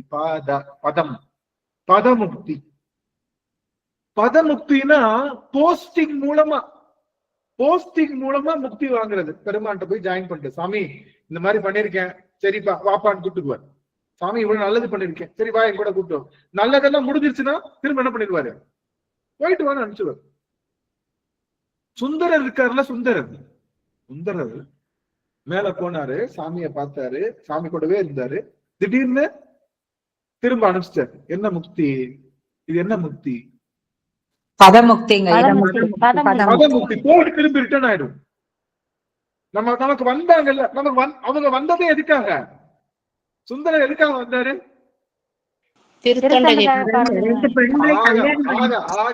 அருமை.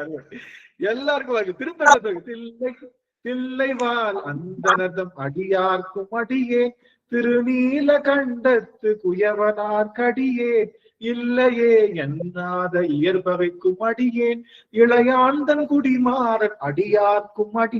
அந்த பாட்டு மட்டும் உங்களுக்கு கிடைக்கலன்னு வச்சுக்கோங்க. சப்போஸ் நல்லா கவனிங்களேன் ஒரு செய்தி, அந்த அடியார்களுடைய சிறப்பை சொல்வதற்கு பாட்டு கிடைக்கலன்னா நம்ம என்ன நினைச்சிருப்போம், சிவபெருமான வணங்கித்தான் எல்லாரும் என்ன பண்ண முடியும், சிவபெருமான வணங்கித்தான் எல்லாரும் என்ன பண்ண முடியும், நாம எல்லாரும் முக்திக்கு வர முடியும் அப்படின்னு நினைச்சிருப்போம். இல்ல அடியார்களை வணங்கித்தான் சிவபெருமான அடைய முடியும்ன்ற பெரும் கருத்து சைவத்தினுடைய ஆணி வேர். அடியார் வணக்கம்னா என்ன சாமி, அடியார்களை வணங்குறதுன்னா என்னது, அடியார் வணக்கம்னா ஒண்ணும் கிடையாது.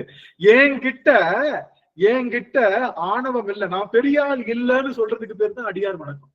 இவன் எனக்கு என்ன மாதிரிதான் இருக்கான், என்ன மாதிரிதான் உடம்பு வச்சிருக்கான், என்ன மாதிரிதான் மனுஷனா இருக்கான், இவன் காலில் நான் ஏன் உழணும்?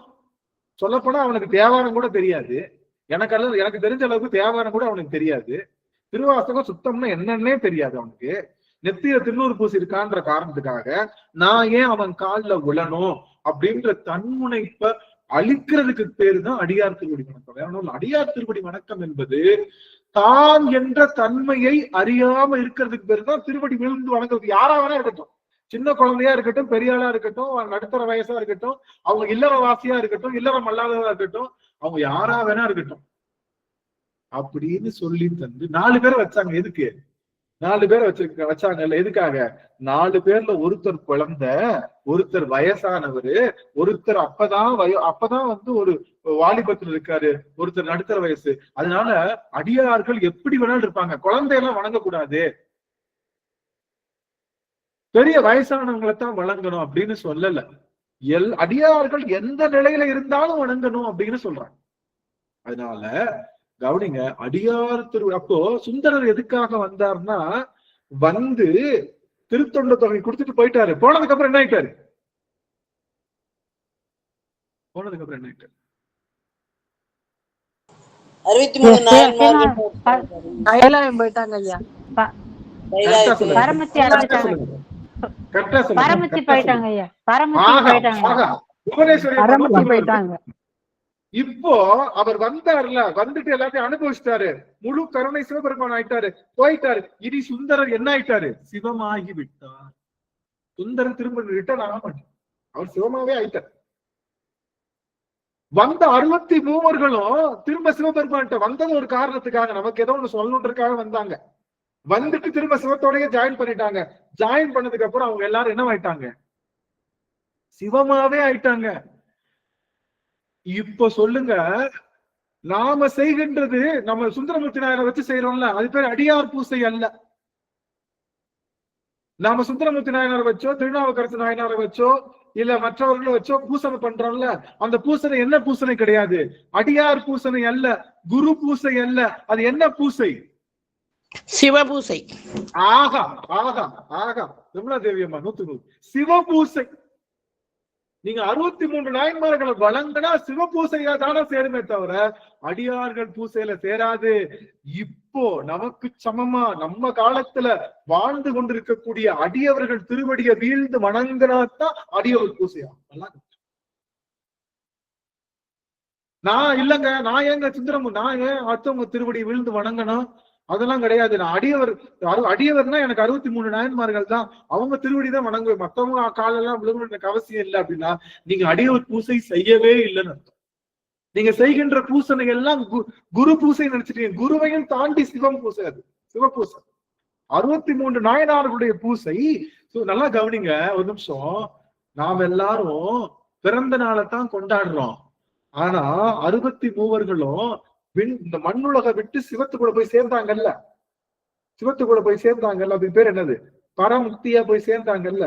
அந்த பரமுக்தி அடைஞ்ச நாளைத்தான் நாம கொண்டாடுறோம். நம்மளை பொறுத்த வரைக்கும் உலகத்துல இருக்கிற நாள் பெஸ்ட், சிவத்தோட போற நாள் தான் பெஸ்ட். அதனால சிவத்தோட சேருகின்ற நாட்களை தான் நாம எப்பொழுதும் கொண்டாடுகின்ற மரபு நமக்கு உண்டு. பிறந்த நாள் கொண்டாடுற மரபு நம்மளுடைய தமிழர்கள் வட்டத்திலே கிடையாது, தமிழர்களுக்கே கிடையாது. முக்தி நாள் தான் எல்லாருக்கும் முக்தி நாள். எல்லாரும் எப்ப முக்தி அடைஞ்சாங்க, அதே மாதிரி நம்ம இன்னைக்கு அவங்க முக்தி அடைஞ்சா நல்லபடியா போயிட்டாங்க அப்படின்ற மாதிரி முக்தி நாளைத்தான் நம்ம கொண்டாடுகின்றோம். இறப்பை கொண்டாடுகின்ற சமயம் இது. நீங்க எல்லாம் கேட்டிருப்பீங்க, இஸ்லாம்ல தான் யாராவது இறந்துட்டாங்கன்னா அழுகக்கூடாது, தெரியும்ல. அவங்க இஸ்லாத்துல வந்து யாராவது இறந்துட்டாங்கன்னா அழக்கூடாது, ஏன்னா அது இறைவன்கிட்ட போயிருக்காங்கன்றதுக்காக அழுகக்கூடாது. ஆனா நாம என்ன பண்ணுவோம், இறப்பதான் கொண்டாடுவோம், போட்டு பெருமான்கிட்ட போய் சேர்ந்துட்டோம், நல்லதா எதுவுமே அதுவும் வராத இடத்துக்கு போய் சேர்ந்துட்டோம்.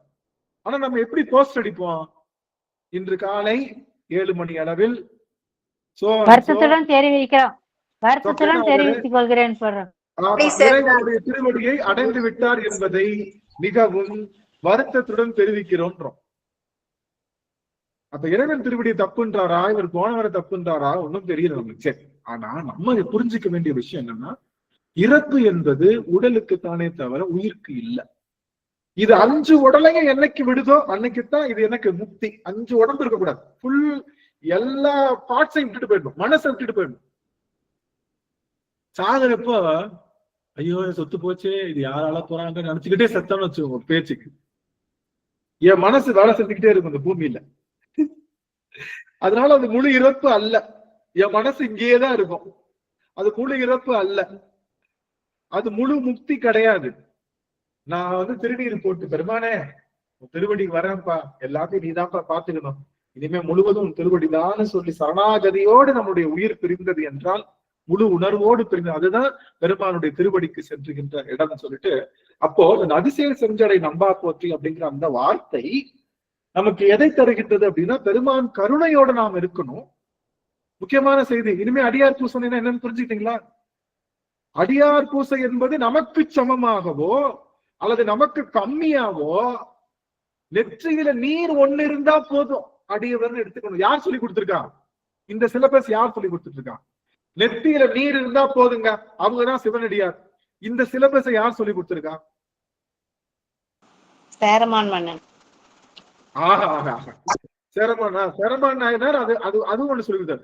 இது மட்டும் சொல்லி கொடுத்தவர். நெத்தியில திருநீர் இருந்தா போதும், அதை மட்டும் சேரமான் மன்னர் கலரிட்டு இருக்கு. திருவனுடைய திருவடி சிலம்ப கேட்கணும்னு சொல்லி கொடுத்திருக்காரு. இந்த மாதிரி நிறைய சொல்லி கொடுத்திருக்காரு. மெய்ப்பொருள் நாயனார் தான் யாருங்க? அலமேலம்மாவா? அலமேலம்மா வாழ்ச்சி 100. மெய்ப்பொருள் நாயனார் தான் என்ன பண்ணாரு, தன்னுடைய நல்லா கவனிங்க, தன்னை கொல்ல வந்தவன் முத்தநாதன் கொல்ல வந்தாலும் நெத்தியில திருநீர் பூசிருக்கான். ஏன்னா திருநீர் பூசிருந்தா அவனை கொன்றலான்ற நம்பிக்கையோட தான் வந்திருக்கான். அவன் திருநீர், அப்ப நான் திருநீருக்கு மரியாதை கொடுப்பேன்னு நம்பி வந்திருக்கான். கவலைப்படாத, அவனுக்கு யாரும் கொண்டாதீங்க, உயிர் தாங்கி இருந்தான். மெய்ப்பொருள் நாயனார் உயிர் தாங்கி இருந்தார். வந்தவன் கொல்ல வந்தவன் முதுகுல குத்தினான், உடம்புல ரத்தம் பாஞ்சு ஊத்துது. நினைச்சா காப்பாத்திருக்கலாம், எங்க வைத்தியத்தை போய் காப்பாத்திருக்கலாம். ஏன்னா அரசன் தானே, அரசனை காப்பாற்ற முடியாதா என்ன? அவன் நினைச்சு வந்தது திருநீர் பூசுனா என்னை வென்றலான்னு. அப்ப திருநீருக்கு நான் உயிரையே கொடுப்பேன்னு நினைச்சு வந்தான். நான் திருநீருக்கு உயிரை கொடுக்கணும், கண்டிப்பா என்னை காப்பாத்தாதீங்க. அவன் ஊர் அந்த முத்தநாதன் வந்து கடைசி ஊர் எல்ல போற வரைக்கும் அவனுக்கு பாதுகாப்பு கொடுத்து அடுத்த நாட்டுக்கு அனுப்பிச்சு வந்து சொல்லு, அவன் போயிட்டான்னு சொல்லு, அது வரைக்கும் உயிர் தாங்கி இருப்பேன். நல்லபடியா அவர் போயிட்டா அப்படி அவருக்கு எந்த இடையூறும் இல்லைன்னு சொல்லி உயிர் தாங்கி இருப்பேன். வந்து சொன்னாரு, சுவாமி வந்த முத்தநாதன் நல்லபடியா போயிட்டாரு, என்னாச்சு சாமின்னு சொன்னா, நன்றி சிவபெருமானே அப்படின்னு உடம்புல இருந்து உயிரை விட்டார். இந்த கதையை எப்படி சொல்லிட்டு இருக்கலாம்? உயிர் அவர் குத்தினாரு, ஆனா என்ன பண்ணல, உடனே சிவபெருமான் தோன்றி யார காப்பாத்திட்டாரு? மெய்ப்பொருள் நாயனார சாக விடாம காப்பாத்திட்டாரு அப்படின்னு நமக்கு ஒரு கதை சொல்லி இருந்துக்கலாம்ல. அப்படி சிவபெருமானும் திருவிளையாடல் பண்ணிருக்கலாம்ல. சிவபெருமான் சொல்ல வந்த செய்தி என்ன தெரியுமா? இந்த உலகத்துல இருக்கிறது ஒரு பெரிய விஷயம் இல்ல, இந்த உலகத்தை விட்டு நீங்குவதுதான் பெரிய விஷயம். அந்த நீங்குவதற்கு ஒரு நல்ல காரணத்தோட நீங்கணும். நல்ல காரணத்தோட நீங்குவதுதான் நம்மளுடைய நாம் செஞ்ச பெரிய ஒரு நல்ல விஷயம், அந்த உலகத்தை விட்டு விடுவோம். அதனால ஒண்ணும் இல்ல, உயிர் நீத்தலும் சிவபெருமானுடைய கருணை தான். அதனால இந்த பொருளை இப்படி சொன்னாதான் அப்ப என்ன நினைச்சுக்குவாங்க, அப்போ திருநீர் பூசி இருந்தா போதும், அவன் எப்படிப்பட்டவனா இருந்தா நமக்கு என்ன, நமக்கு அதுதான் சிவம். ஏனாதி நாயனாரும் அதானே, இவன் என்ன பண்ணா, டெய்லி பால் எடுத்து அடிச்சுட்டே வர்றான்.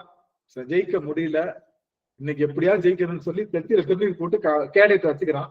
அப்படியே பக்கத்துல இவர் வந்து என்ன பண்ணிட்டாரு, அவன் பக்கத்துல வந்து என்ன பண்றான், அடிச்சுட்டே வர்றான். டக்குன்னு என்ன பண்றான், அந்த கேடயத்தை எடுத்த உடனே திருநீர் தெரிஞ்சிருச்சு. ஏனாதி நாயனாருக்கு இப்ப தர்ம சங்கடம். இப்ப என்ன பண்ணிருந்திருக்கலாம் ஏனாதி நாயனார்? கத்திய கீழே போட்டு அவன் காலடியில விழுந்திருக்கலாம்ல. கத்திய கீழே போடல, பாவனை செய்தாராம். எதுக்கு? அவன் கிட்ட சண்டை போறோம். ஏன்? அவனுக்கு சண்டையில தான் நம்மள தோத்துன்னு தெரியணுமா? ஏன்னா திருநீர் அணிஞ்சிருக்கான், அவனுக்கு தோல்வி தரக்கூடாது.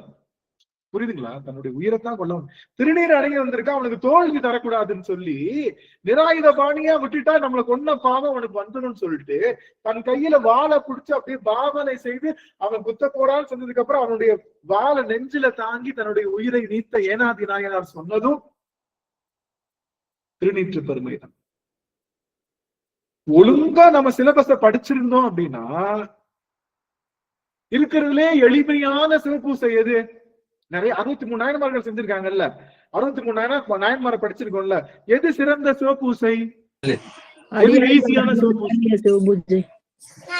ஆஹா, எல்லாம் நினைப்போம் சாப்பாடு போடுறதா. நானும் அப்படிதான் நினைச்சு எத்தியோப்பியால இருக்கிறப்போ 2014 அடியா இருக்கிறதுலே எளிமையான சிவபூசை வந்து எல்லாருக்கும் சாப்பாடு போடுறது, ஈஸியா போட்டுடலாம், அதனால சாப்பாடு போடுவோம் அப்படின்னு ஆரம்பிச்சதுதான் எத்தியோப்பியால ஒரு சிவனடியார் திருக்கூட்டம். ஆனா அதை விட எளிமையான சிவபூசை எது அப்படின்னா அடியார்கள் திருவடியை கண்டதுமே நீல நினைந்து வணங்குவது. அதுதான் அதை விட எளிமையான. ஆனா அந்த எளிமை சிவபூசைக்குத்தான் பெருமான் வரப்போறான்றத எந்த பாகுபாடும் இல்லாம நாம விழுகின்ற இடமா இருக்கும். அப்போ சிவபெருமானுடைய திருவடி அவனை அடைகின்ற அந்த இடம் எங்க இருக்கு? அடியார் திருவடியில இருக்கு. அப்படி நல்லா கவனிச்சுக்கோங்க. இப்ப எங்க வந்து நிக்கிறோம்னா சிவபெருமான்கிட்ட போய் சேர்ந்துட்டோம்னா திரும்ப வர்றதுக்கு வாய்ப்பு இருக்கு. பதமுக்தியில போனா வாய்ப்பு இருக்கு, பரமுக்தியில போனா வாய்ப்பு இல்ல. வந்தாங்கல்ல 63 நாயன்மார்கள், நமக்கு ஒரு சிலபஸ் சொல்லணுன்றதுக்காக வந்தாங்க, திரும்ப போயிட்டாங்க, அவ்வளவுதான். அதுக்கப்புறம் திரும்ப வர மாட்டாங்க. இப்போ நீங்க பார்த்து சிவபெருமான் சடைய நாயனாரா இருக்கட்டும், நம்மளுடைய எல்லா நாயன்மார்கள், கோச்சங்க நாயன், எல்லா நாயன்மார்களும் சிவமானவர்கள். இவங்கெல்லாம் யாரு அப்படின்னா கண்ணுக்கு தெரிஞ்சவங்க. 63 பேர் தான் இருந்தாங்களா? 63 பேர் தான் இருந்தாங்களா மொத்தமா? 63 பேர் தான் இருந்தாங்களா சுவாமி? மேலே இருந்தாங்க. அம்மா அப்பா அவங்க 7 பேர். 63 கூட்டல் 7 9 பேரா? 70 அவ்வளவுதான் கேட்டா இல்ல, எண்ணிலி ஆன்மாக்கள் நம்ம கூட போய் பெருமாட்ட கலந்துட்டு திரும்ப வராத ஆன்மாக்கள் தான் இருக்கு. அந்த ஆன்மாக்களை நம்மளால அறிந்து கொள்ளவே முடியல. எப்படி சிவத்தை அறிந்து கொள்ள முடியாதோ அவங்க எல்லாம் யாரு?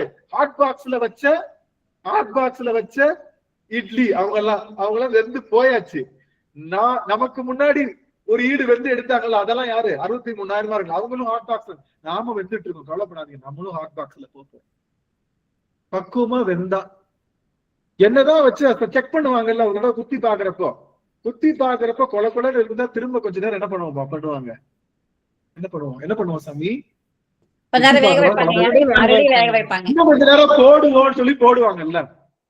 அப்படி இன்னும் கொஞ்ச நேரம் போடுவோம்னு சொல்லிட்டு கவலைப்படாதீங்க, நான் பக்குவமா நல்லா இருக்கேன் அப்படின்னா பெருமான் உங்களை இமீடியட்டா ஹாட் பாக்ஸ்ல போறதுக்கு ரெடியா. அப்படி போறப்போ லேசா மண்ணு விழுந்துருச்சு இட்லியில. ஹாட் பாக்ஸ் ஓபன் பண்ணி பாக்குறோம், ஹாட் பாக்ஸ்ல மண்ணு விழுந்துருச்சு இட்லியில. அந்த இட்லி என்ன பண்ணுவோம்? ஹாட் பாக்ஸ்ல இருந்தாலுமே தூக்கி கீழே போட்டுருவோம். அது மாதிரி சிவபெருமான சென்றடையும் போது ஏதோ லேசு பாசா இந்த உலகவியல் என்ன நமக்குள்ள இருந்தாலும் திரும்ப தூக்கி நம்ம வெளியே தொட்டுவார். நீ போயிட்டு எல்லாம் கிளீன் பண்ணிட்டு வாப்பான்னு. அந்த இடத்துக்கு போக வேணாம். உலகம் நமக்கு எதுக்கு? உலகம் போதும் இல்ல, போதும் நமக்கு. பெருமான் கொடுத்திருக்காரு, போதும்ன்ற நினைப்பனை வச்சுக்கோங்க. இந்த உலகம் எதுக்கு? பெருமான் திருவடிய முழுவதுமா பற்றணும்ன்ற எண்ணத்தை வச்சுக்கிட்டு நம்ம போனோம். அதனால அடுத்த வரி உடையாய் போட்டு, இதுவும் பார்த்துட்டோம். உடையாய் போற்று எல்லாவற்றுக்கும் இறைவன் உடைமையானவன் என்ற அந்த ஒரு நிலையை நாம இன்னைக்கு பார்த்திருக்கோம். அதனால ஏற்கனவே உடையாய். இப்ப இன்னைக்கு நம்ம பார்க்க போறது உணர்வே போற்றி. சிவபெருமான் எதை எதிர்பார்க்கிறான்னா நம்ம கிட்ட கூடிய உணர்வை தான் எதிர்பார்க்கிறான். உணர்வு எது சம்பந்தப்பட்டது? உணர்வு உயிர் சம்பந்தப்பட்டது. உயிர் சம்பந்தப்பட்டது. உணர்வு என்பது உயிர் சம்பந்தப்பட்டது. நீங்க நினைச்சிட்டு இருக்கீங்க கண்ணால என்ன பண்றோம்? பாக்குறோம். காதால கேக்குறோம். மூக்கால முகர்றோம், வாயால நாக்கால சுவைக்கிறோம், உடம்ப தொட்டோம்னு என்ன ஆகுது? நமக்கு உணர்வு தெரியுது இல்ல? நல்லா கவனி. அப்ப எல்லாமே எது மூலமா தான் உணர்வு அடையுது? ஆன்மா மெய்யில வந்து அடையுது. உடல் மூலமா தானே ஆன்மாவுக்கு உணர்வு வருது. கவனிங்க, உடல் மூலமா நம்ம ஆன்மாவுக்கு உணர்வு வருதுன்னு தான் நினைச்சிட்டு இருக்கோம். யாராவது திடீர்னு ஒரு மெல்லிய ஒரு மயிலிறக வச்சு லேசா காதுகிட்டு அப்படி லேசா யாரோ வருடுறான்னு வச்சுக்கோங்க, என்ன ஆகும்? மேலே புல்லரிச்சு. ஆமாவா இல்லையா? ஒரு மெல்லிய மயிலிறக எடுத்து யாரோ காது கிட்ட வந்து லேசா அப்படி வருடுறாங்கன்னு வச்சுக்கோங்க, அவங்களுக்கு என்ன ஆகும்? அந்த தொடு உணர்வுனால என்ன ஆகும்? மேலே புல்லரிச்சிடும். ஆமாவா இல்லையா? இப்ப இந்த உணர்வு எங்க இருந்து வந்துச்சு? உடல்னால தானே வந்துச்சுன்னு நினைக்கிறோம். ஆமாவா இல்லையா? ஆனா அப்படி இல்ல, அப்படி இல்ல. எல்லாரும் ஆன் பண்ணா, எல்லாரும் மியூட் பண்ணிக்கோங்களேன். பாப்பா அம்மா வயிறு.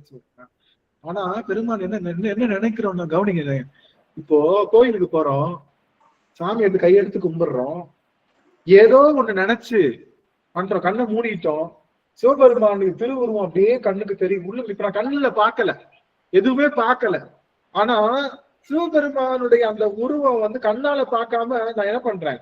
மனக்கருவி, உயிர்கருவி மூலமா பார்க்காம எனக்கு உடம்பு புல்லரிக்குதா இல்லையா? உடம்பு என்ன புல்லரிக்குதா இல்லையா? புல்லரிக்குதா இல்லையா சுவாமி?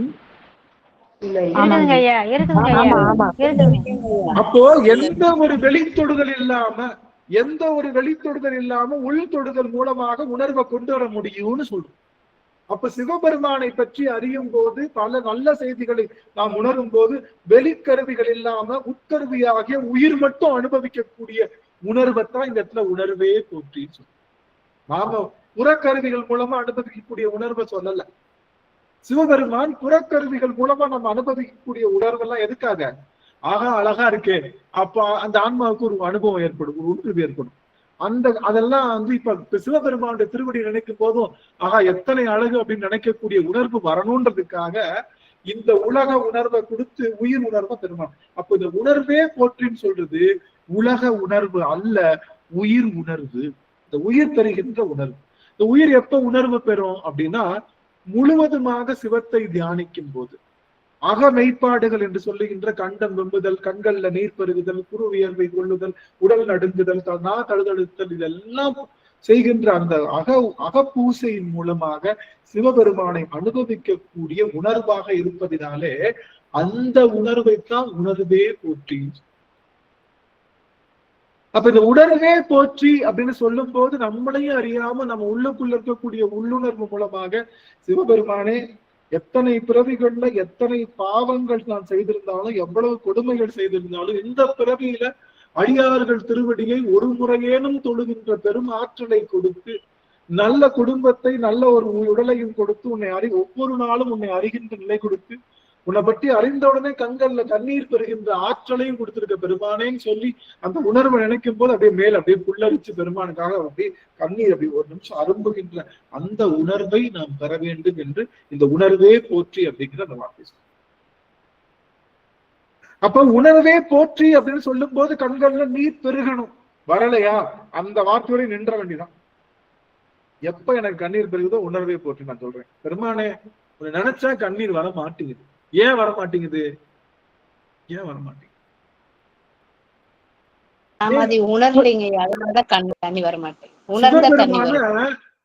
அருமை அருமை. சிவபெருமான் அம்மா சில பேர் பார்த்து அம்மா அழுகுறாங்க, உடனே என்ன ஆயிடும் நமக்கு?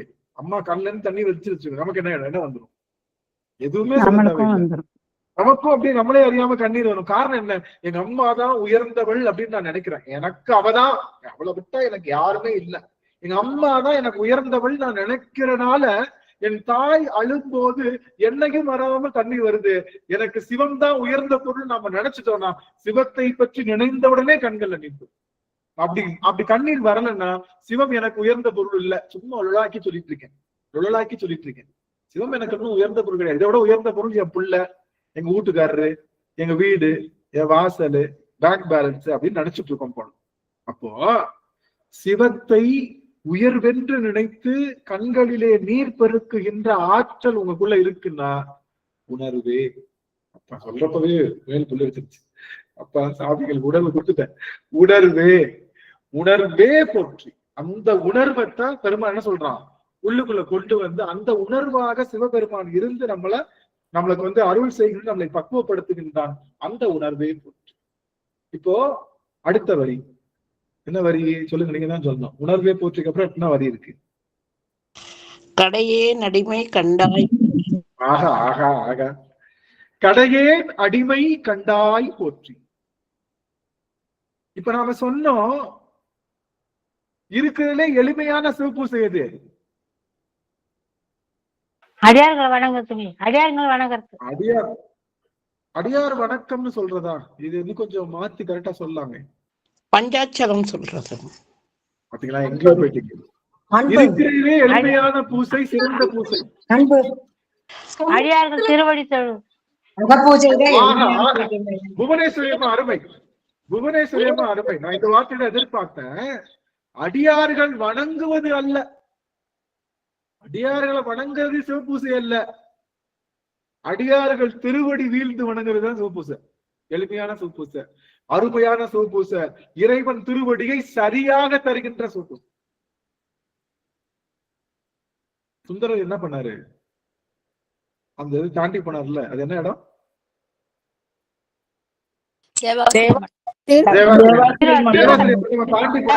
தாண்டி போறப்ப என்ன நினைச்சாரு?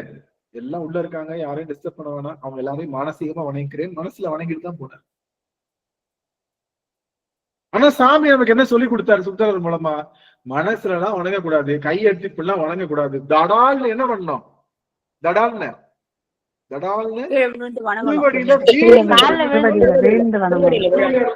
சொல்லி கொடுத்து திருவடியில வீழ்ந்து வணங்கணும். அதுவும் யார் திருவடி வீழ்ந்து வணங்கணும்? ஒரு பேச்சுக்கு சொல்றேனே, ஒரு பேச்சுக்கு சொல்றேன். இங்க தேவி அம்மா, சாருமதி அம்மா, பிரேம அம்மா, நிறைய அடியார்கள் இருக்கீங்கல்ல, நீங்க எல்லாம் சிவனை வணங்குறீங்கல்ல. சிவனை வணங்குற உங்களுடைய திருவடியை நான் வணங்குறதுக்கு பதிலா சாருமதி அம்மாவுக்கும் பிரேம அம்மாவுக்கும் மற்ற சந்திர அம்மா, ஜானகி அம்மா பேரெல்லாம் விட்டா மன்னிச்சுக்கோங்க, இவங்களுக்கு எல்லாம் உதவி செய்யறாங்கல்ல. சப்போஸ் நீங்க ஒரு வீட்டுல ஒரு வேலைக்காரங்க வச்சிருக்கீங்கன்னு வச்சுக்கோங்க, உங்களுக்கு உதவி செய்யறதுக்கு ஒரு வேலைக்காரங்க, அவங்களுடைய திருவடியை வணங்கலாம். அவங்களுடைய திருவடி என்ன? இவங்களுக்கு உதவி செய்யறாங்க. யாருக்கு? இவங்களுக்கு.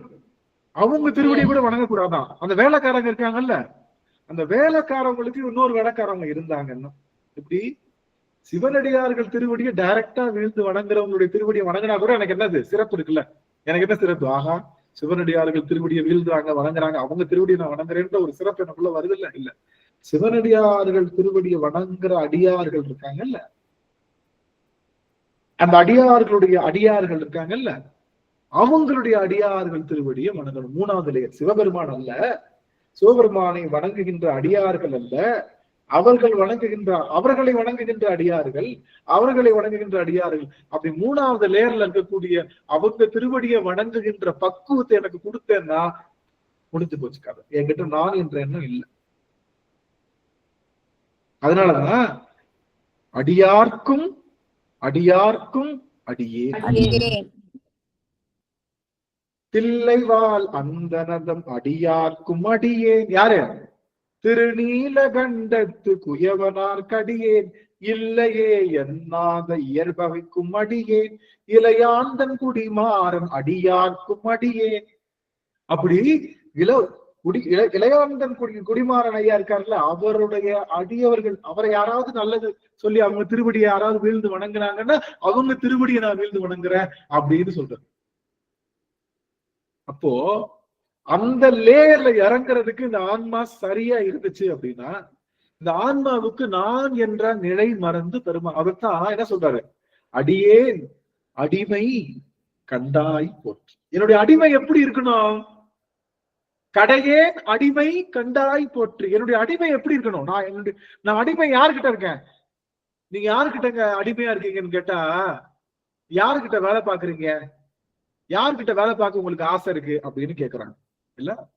யாருக்கிட்ட வேலை பார்க்கறதுக்கு உங்களுக்கு ஆசை இருக்கு அப்படின்னு கேட்டா, நான் கலெக்டர் வீட்டுல வேலைக்காரரை வேலை பார்க்கறதுக்கு எனக்கு ஆசை இருக்குன்னு நான் சொல்றேன் வச்சுக்கோங்களேன். அப்ப என்ன அர்த்தம்? எனக்கு கலெக்டர் மூலமா ஏதோ ஒண்ணு ஆகும். சொல்ல போனா கலெக்டருக்கு விட கலெக்டர் வீட்டுல வேலை பார்க்குற அம்மாவுக்கு தான் அதிகமான காசு கிடைக்கும். எம்மா தயவு செய்து ஏதாச்சும் சொல்லிருமா, கலெக்டர் அப்படியே நல்ல மூட்ல இருக்கிறப்ப பார்த்து ஏதாவது சொல்லிருமான்னு அந்த அம்மாவுக்கு நிறைய விஷயங்கள் உண்டு, ஒரு பெருமை உண்டு. ஆனா என்ன சொல்றாரு ஞானசம்பந்தர்? என்ன சொல்றாரு சுந்தரரு? கலெக்டர் வீட்டுல வேலை பார்க்குற அம்மா இருக்குல்ல, வேலைக்காரம்மா, அதுவே ஒரு வேலைக்காரம்மா. அந்த அம்மாவுக்கு யாராவது வேலை செய்யறாங்கன்னு வச்சுக்கோங்க, அவங்க திருவடியை போய் வீழ்ந்து வணங்குற பக்குவத்துல நாம இருந்தோம்னா மட்டும்தான் அடியவர்கள் அப்படின்னு. ஆனா அடியனுக்கு ஒரு வாய்ப்பு கிடைத்தது. அது நிஜமா இது சும்மாதான். ஏன்னா ஒரு விஷயத்த சொல்றோம்னா நம்ம செஞ்சும் காட்டணும்ல, ஒரு விஷயத்த சொல்றோம்னா செஞ்சும் காட்டணும்ல. கோவையில போய் அடியார்களை வணங்குகின்ற வாய்ப்பு கிடைச்சது. முதல் அடியன் வந்து தேவி அம்மா வீட்டுக்கு தான் போனேன்.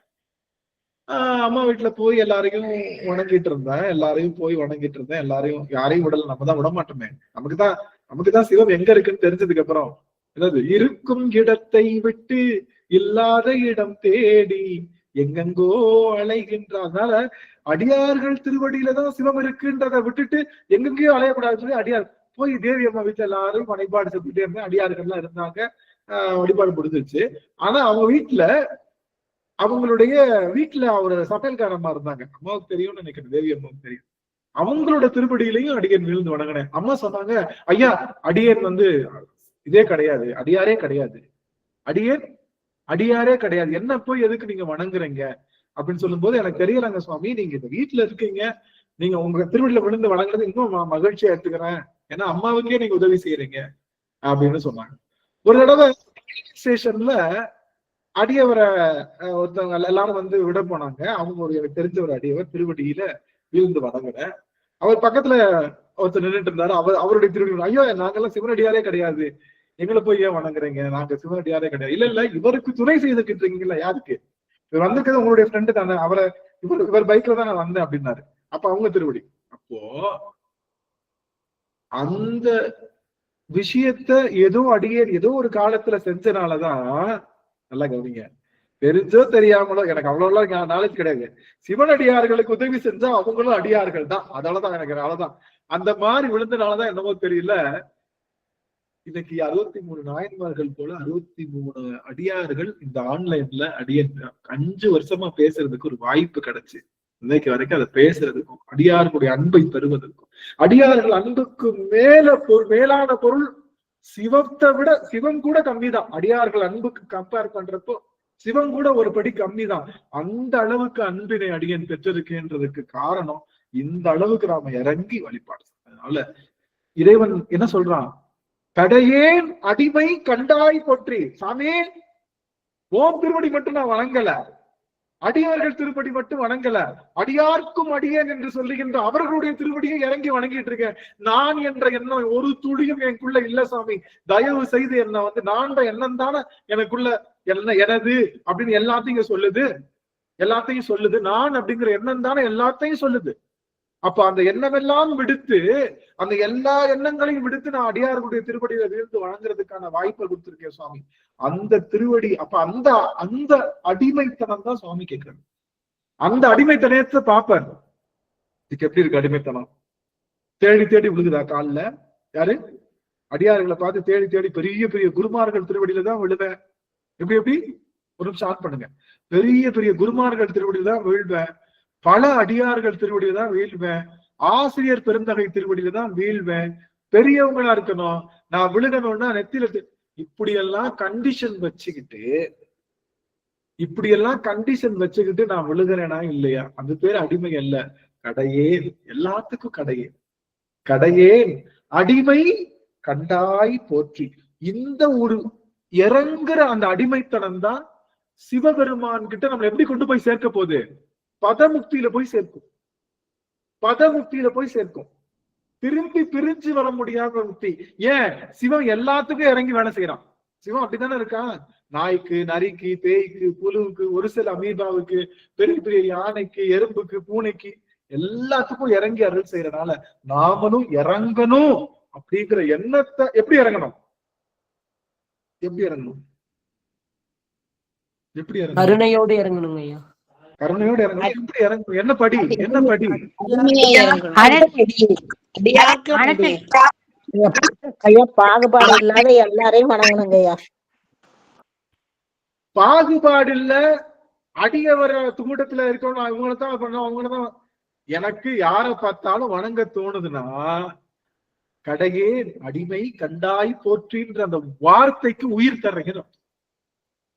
உங்களுடைய உணர்வு சரியாக இருந்தது அப்படின்னா உணர்வின் மூலமாக மயிர்கூச்சறிந்து பெருமாளை நினைக்கும் போதெல்லாம் கண்கள்ல நீர் பருகின்ற நிலை இருந்ததுன்னா அந்த உயிர் உணர்வே போற்றின்னு சொல்லுகின்ற அந்த வார்த்தைக்கு உயிர் தரீங்க. இப்ப நம்ம வேலை என்ன தெரியுமா? எல்லா போற்றிக்கும் உயிர் தர்றதுதான், எல்லா போற்றியையும் செய்து காட்டுறதுதான். வாயில சொல்றது இங்க சாமி கேட்கல. எல்லா போற்றியும் நம்ம என்ன பண்ண போறோம்? சாயா அன்பினை நாள்தரும் தலைப்பவர் தாயே ஆகி வளர்த்ததை போற்றி நம்ம அன்பை மட்டுப்பட்டாலும் செஞ்சுட்டு இருக்கோம். அப்படி குரு பெருமான ஒவ்வொரு போற்றியும் நம்ம செய்யப்போம். அதனால இறங்கணும், உணர்வா இருக்கணும். பெருமானுக்குத்தான் எல்லா உடைமை, அவன் நதிசேர் செஞ்சடை நம்பா போற்றி என்று சொல்லுகின்ற வகையிலே அடியேன் இந்த அளவுல இறங்கி பக்தி செய்யணும், இறங்கி சிவபூசை செய்யணும்.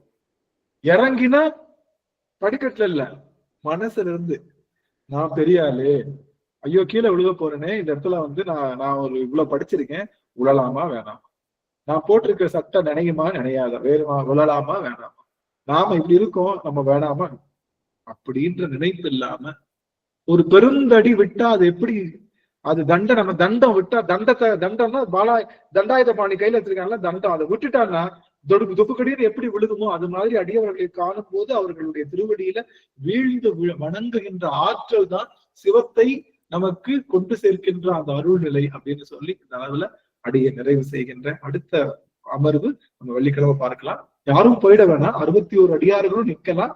2 நிமிஷத்துல நம்ம போயிட போறோம். அடியார்கள் அதிகமா பேசக்கூடாது, 2 நிமிஷத்துல போயிட போறோம். நிறைவு செய்யலாம். நிறைவு செய்யும் முகமாக பிரேமா அவர்கள் திருவடி அம்மா தங்களுடைய அந்த முகக்குறிப்போடு அடியனுக்கு நீங்க அதை செய்ய சொல்லுங்க. என்னங்கய்யா? சிவாய் நம்ம திருச்சிற்றம்பலம் வேணாங்கய்யா. சிவா எப்படி இருக்கீங்க பாக்குறோம், மூஞ்ச காத்துங்க பிரேமம்மா. இல்லைங்க,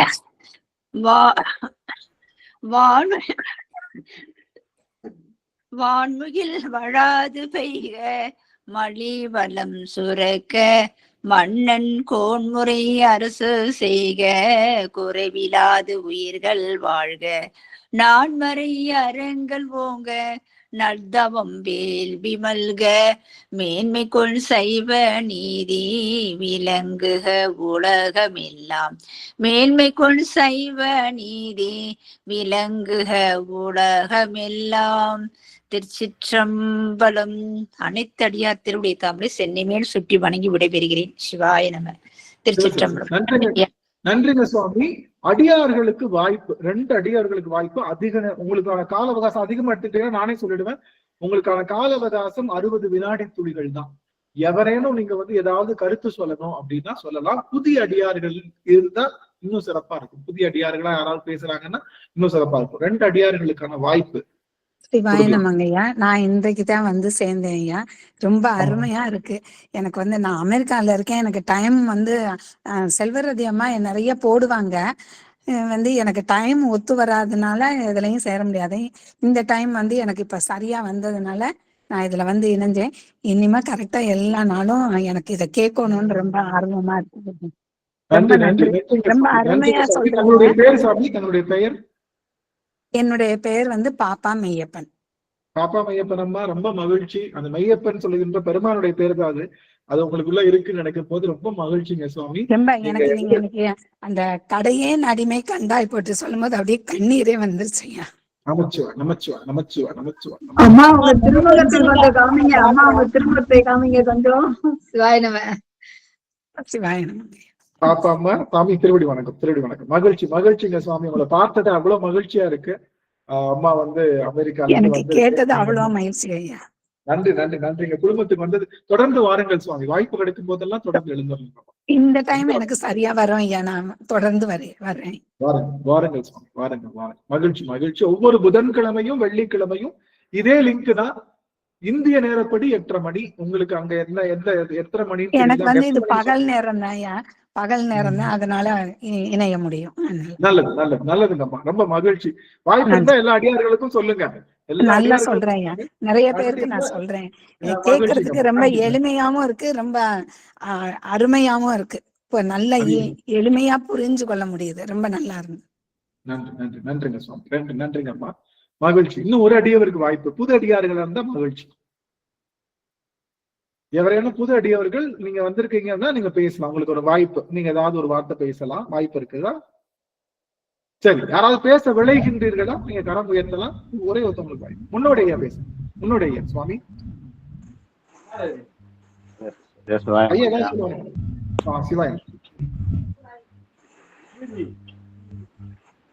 ஐயா கேக்குறாங்கய்யா? கேக்குது சொல்லுங்க சுவாமி. கேக்குறாங்க இல்லைங்க, அன்னைக்கு பூரா அந்த சமையல் சம்பந்தப்பட்ட இதை பேசிட்டு இருந்தீங்க, நிறைய உதாரணங்கள்லாம் அந்த சமையல் சம்பந்தப்பட்டதே பேசிட்டு இருந்தீங்களாங்கய்யா? சரி, அப்பயே அது எல்லாமே அந்த விளக்கங்கள்லாம் உண்மையிலே அது ஒரு நல்ல ஒரு பயனுள்ள விளக்கமா இருந்துச்சுங்கய்யா. அது ரொம்ப சந்தோஷமா இருந்துச்சு.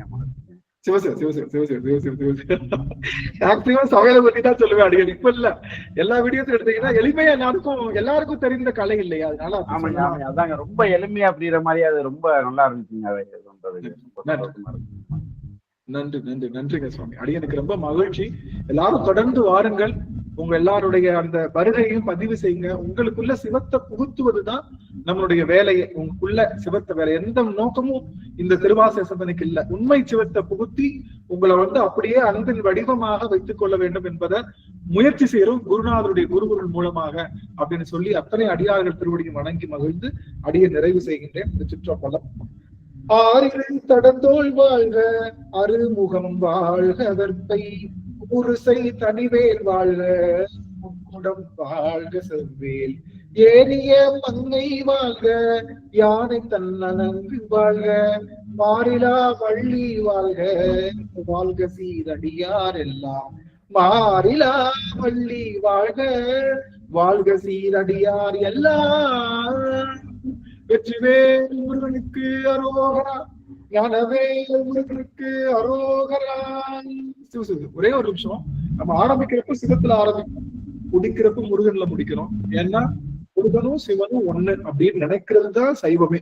மாத்தி நினைச்சோம் முருகனும் சிவனும் வேற வேற நினைக்கிறதே மகா பாவம். அவன் தான் சூரபத்மன், அவனுக்கு அழிவு நிச்சயம். அது போல சிவமும் முருகனும் ஒன்னேன்னு நினைக்கிறது தான் நம்மளுடைய வேலையே. அந்த கந்த பெருமானை வழிபட்டு இந்த அளவுல அடியை நிறைவு செய்கின்ற அவங்க எல்லாரையும் பார்த்தது அடியனுக்கு மகிழ்ச்சி. குருமூர்த்தி ஐயா கண்டிப்பா குரல் பதிவாக நீங்க நம்ம குடும்பத்துல பதிவு செய்யலாம். நம்ம குடும்பம் வாட்ஸ்அப் குடும்பத்துல உங்களுக்கு ஏதாவது கருத்து சொல்லணும்னா கண்டிப்பா கருத்து பதிவிடுங்க. அடியேன் ஆவலோடு பெருமாவலோடு நீங்க பேசுறதை கேட்டிருக்கேன். ஏன்னா அடியார்கள்லாம் வேகமா போகும், நிறைய பேருக்கு டைம் ஆயிடுச்சுன்றனால அடியன் இதை நான் கேட்கல. 2 பேருக்கு மட்டும் வாய்ப்பு கொடுத்தோம், சுருங்க சொல்லுகின்ற வாய்ப்பு. உங்களுக்கு ஏதாவது கருத்து சொல்லணும், இல்ல நான் அதையோ சொல்லணும்னு நினைச்சேன், எனக்கு வாய்ப்பு கொடுக்கலன்னு நினைச்சீங்கன்னா நம்மளுடைய வாட்ஸ்அப் குடும்பத்துல கண்டிப்பா நீங்க உங்களுடைய குரல் பதிவா நீங்க அனுப்பலாம். இல்ல என்னோட வாட்ஸ்அப்பை ஜாயின் பண்ணலன்னா நீங்க வேற யார் மூலம் வந்தீங்களோ அவங்களுக்கு அனுப்பி விடுங்க, எனக்கு வந்துருவாங்க.